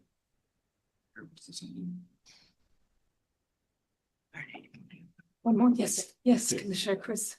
You know, one of the challenges that this body faces is what is regulatory and right.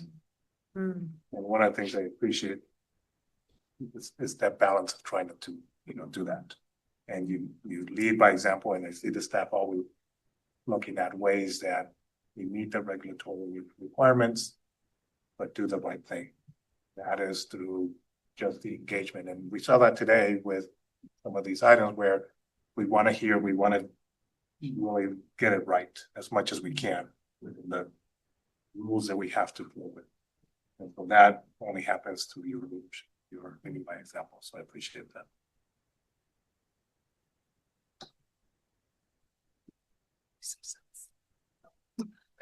Just quite yet, not quite yet. Okay. So, there is nothing else that I can add to what my colleagues have just said about your leadership. So I'm just going to jump right to, in light of this very positive evaluation, I am proposing a 5% merit salary increase for Dr. Vixie Sandy. So. And I would second that motion. Thank you, Commissioners. Any discussion?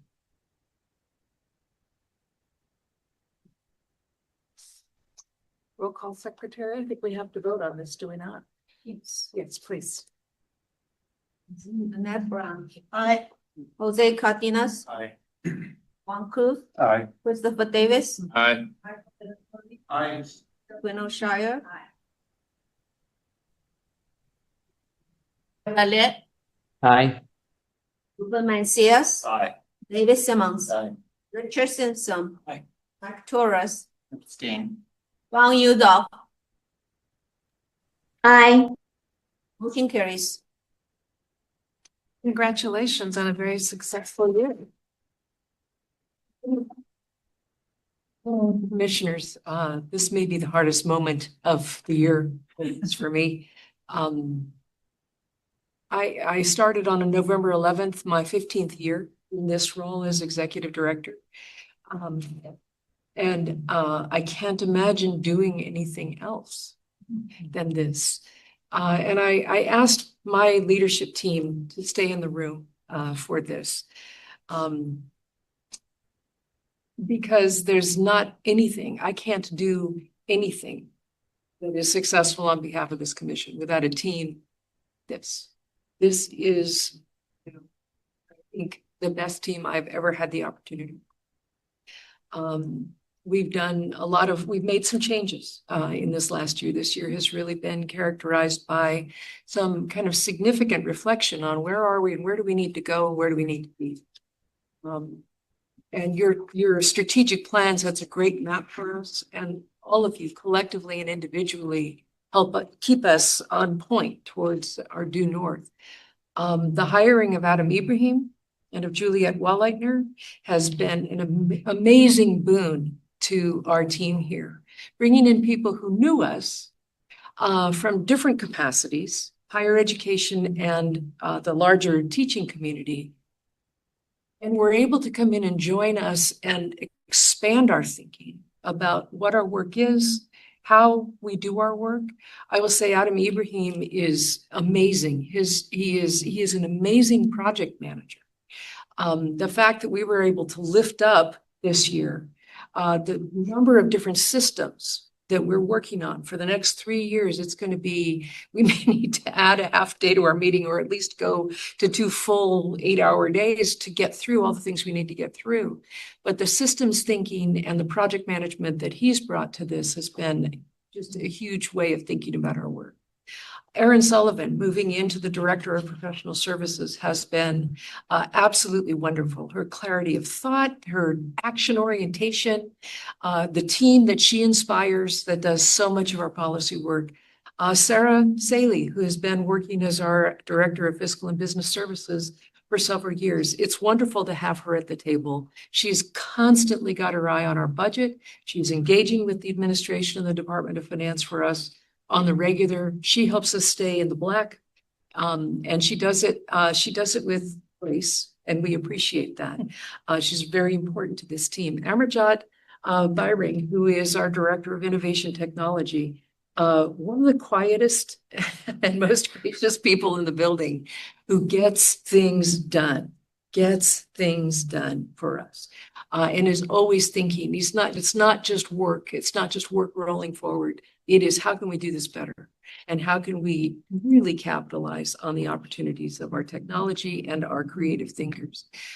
Moving Erin Skubel into the Director of Licensing this year has just been an amazing opportunity to bring all of our licensing work into a larger collective group in our branch. You were our first leader of a branch, the licensing branch, and now currently supervises about 50% of the staff in the building. So she's got a big job, but she's also got an extraordinary team. I was so proud of the team that presented today on assignment monitoring. The certification work is often some of our most complex work.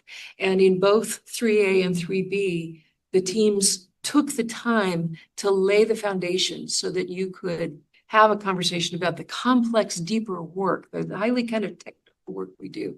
And that's who they are, and that's how they think. Whether they're certified educators or not, they understand that you haven't taught it until people have learned it. And so they adjust at that end of the table to make it so. So working for you, commissioners, is so gratifying. I look forward to these 6 meetings a year. This is our theater. This is the space where we do incredible work. But you each individually and collectively inspire me. And I wouldn't work for a commission that didn't inspire me. I'll just tell you that. I told the people who hired me that as well. This is incredible work, and I'm enormously grateful for your feedback and your support and your very kind words to me. And so thank you. Thank you. Thank you.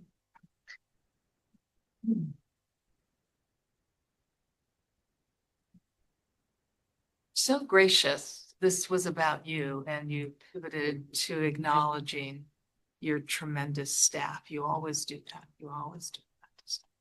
I wanted to just say that. Thank you. Truth. They're always smiling at you, except when they're not. We're communicating all Yes, this. Okay. So we already.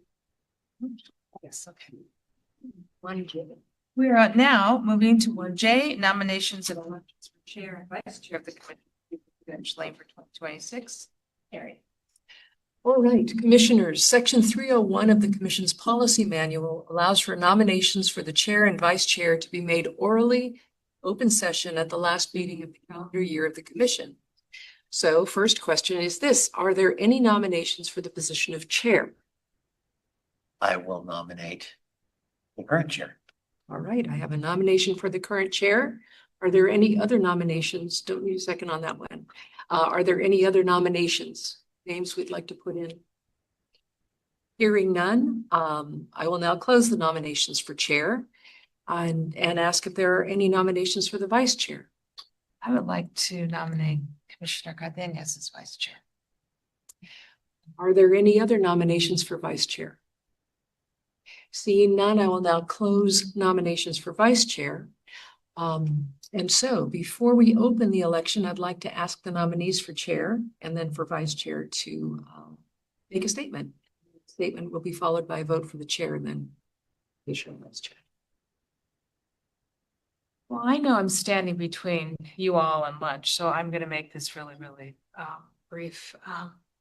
You've heard me say this before. My adult daughters continue to comment that I have failed retirement and ask me on a regular basis, why are you still doing what you're doing? And my answer to them is, and why I do, is if I can continue to make a contribution, I am honored and privileged to do so. And working with all of you, and of course with Mary and her staff, bring me great joy and stress at the same time. But it also allows me to continue to be engaged in the work of developing our future educators for all the students in California. And that is near and dear to my heart. It always has been. And I'm honored to be able to continue to do this work alongside of you. So thank you. Would you like to make a statement? Nominee? I would prefer not to, but honestly, I'm shocked just to be nominated to be in this position. It's hard to fill shoes. It was hard not to see Bonnie here. And also learning from Marisol and just the way they handle every situation, and Joe, just so patient with the people that are here and always looking to making sure that people are respected and given the time that they deserve. And so the fact that I'm being nominated, I think I'm feeling a little overwhelmed. At the same time, excited. It's that whole joy and stress that my kids would ask me, why are you doing more work, Dad? And they always, but my daughter gets it. My daughter sees the joy that I have when I come back, and as tired as it may be, it's exciting work. And I believe the vice chair position is one that's, I think, pretty difficult, and you manage a lot of things. So again, why would I do that? I think it's an important role. I just would be honored to serve as vice chair, given the opportunity, and I'll do my best. I know I'm not Marisol or Bonnie, but will do my best to serve in that role. Thank you. I will now entertain a motion to appoint or to elect Marquito Grano-Shire as the chair of the commission for 2026 and Commissioner Jose Cardenas for the position of vice chair. Is there a motion? Moved by Danette, seconded by Simpson. Any discussion on this motion? Hearing none, all those, we need to take a roll call vote. Please call the roll. Danette Brown. Aye. Jose Cardenas. Aye. Juan Cruz. Aye. Christopher Davis. Aye. Michael De La Torre. Aye. Marquito Grano-Shire. abstain for me, but yay for Cardenas. Ira Lit. Ruben Mencias. Aye. David Simmons. Aye. Richard Simpson. Aye. Mike Torres. Abstain. Aye. Motion carries. All right, it's my pleasure to present our new Madam Chair. Thank you all. I look forward to the work we have before us in 2026. I now will recess the general session. Members of the commission will go into closed session, the general session being closed session. I would like to reconvene the general session and move to agenda item 1K, report of closed session items. The commission granted the following petitions for reinstatement: Julian Cortez, Emily Prather, Andrew Valenciano. The commission denied the following petitions for reinstatement: Brendan Dowling, Saeed Safadus, Miguel Hippolito, Nanette Bowles, Veronica Zachary, and Darshai Burnside. The commission discussed the following consent calendar items and remanded the matters back to the Committee of Credentials. 16, Susan Cha. Number 19, Peter Chu. Number 24, Samantha Driscoll. Number 47, Daryl Miller. And number 51, Sherman Moore. I now adjourn the December 2025 meeting of the Commission on Teacher Credentialing. The next meeting is on February 12th and 13th, 2026. Thank you, colleagues. I hope you have a really, really restful day. And thank you to our legal staff, as always, for your great work and patience with your chair. You're fine. Have a great holiday. Bye. Bye, Fawn.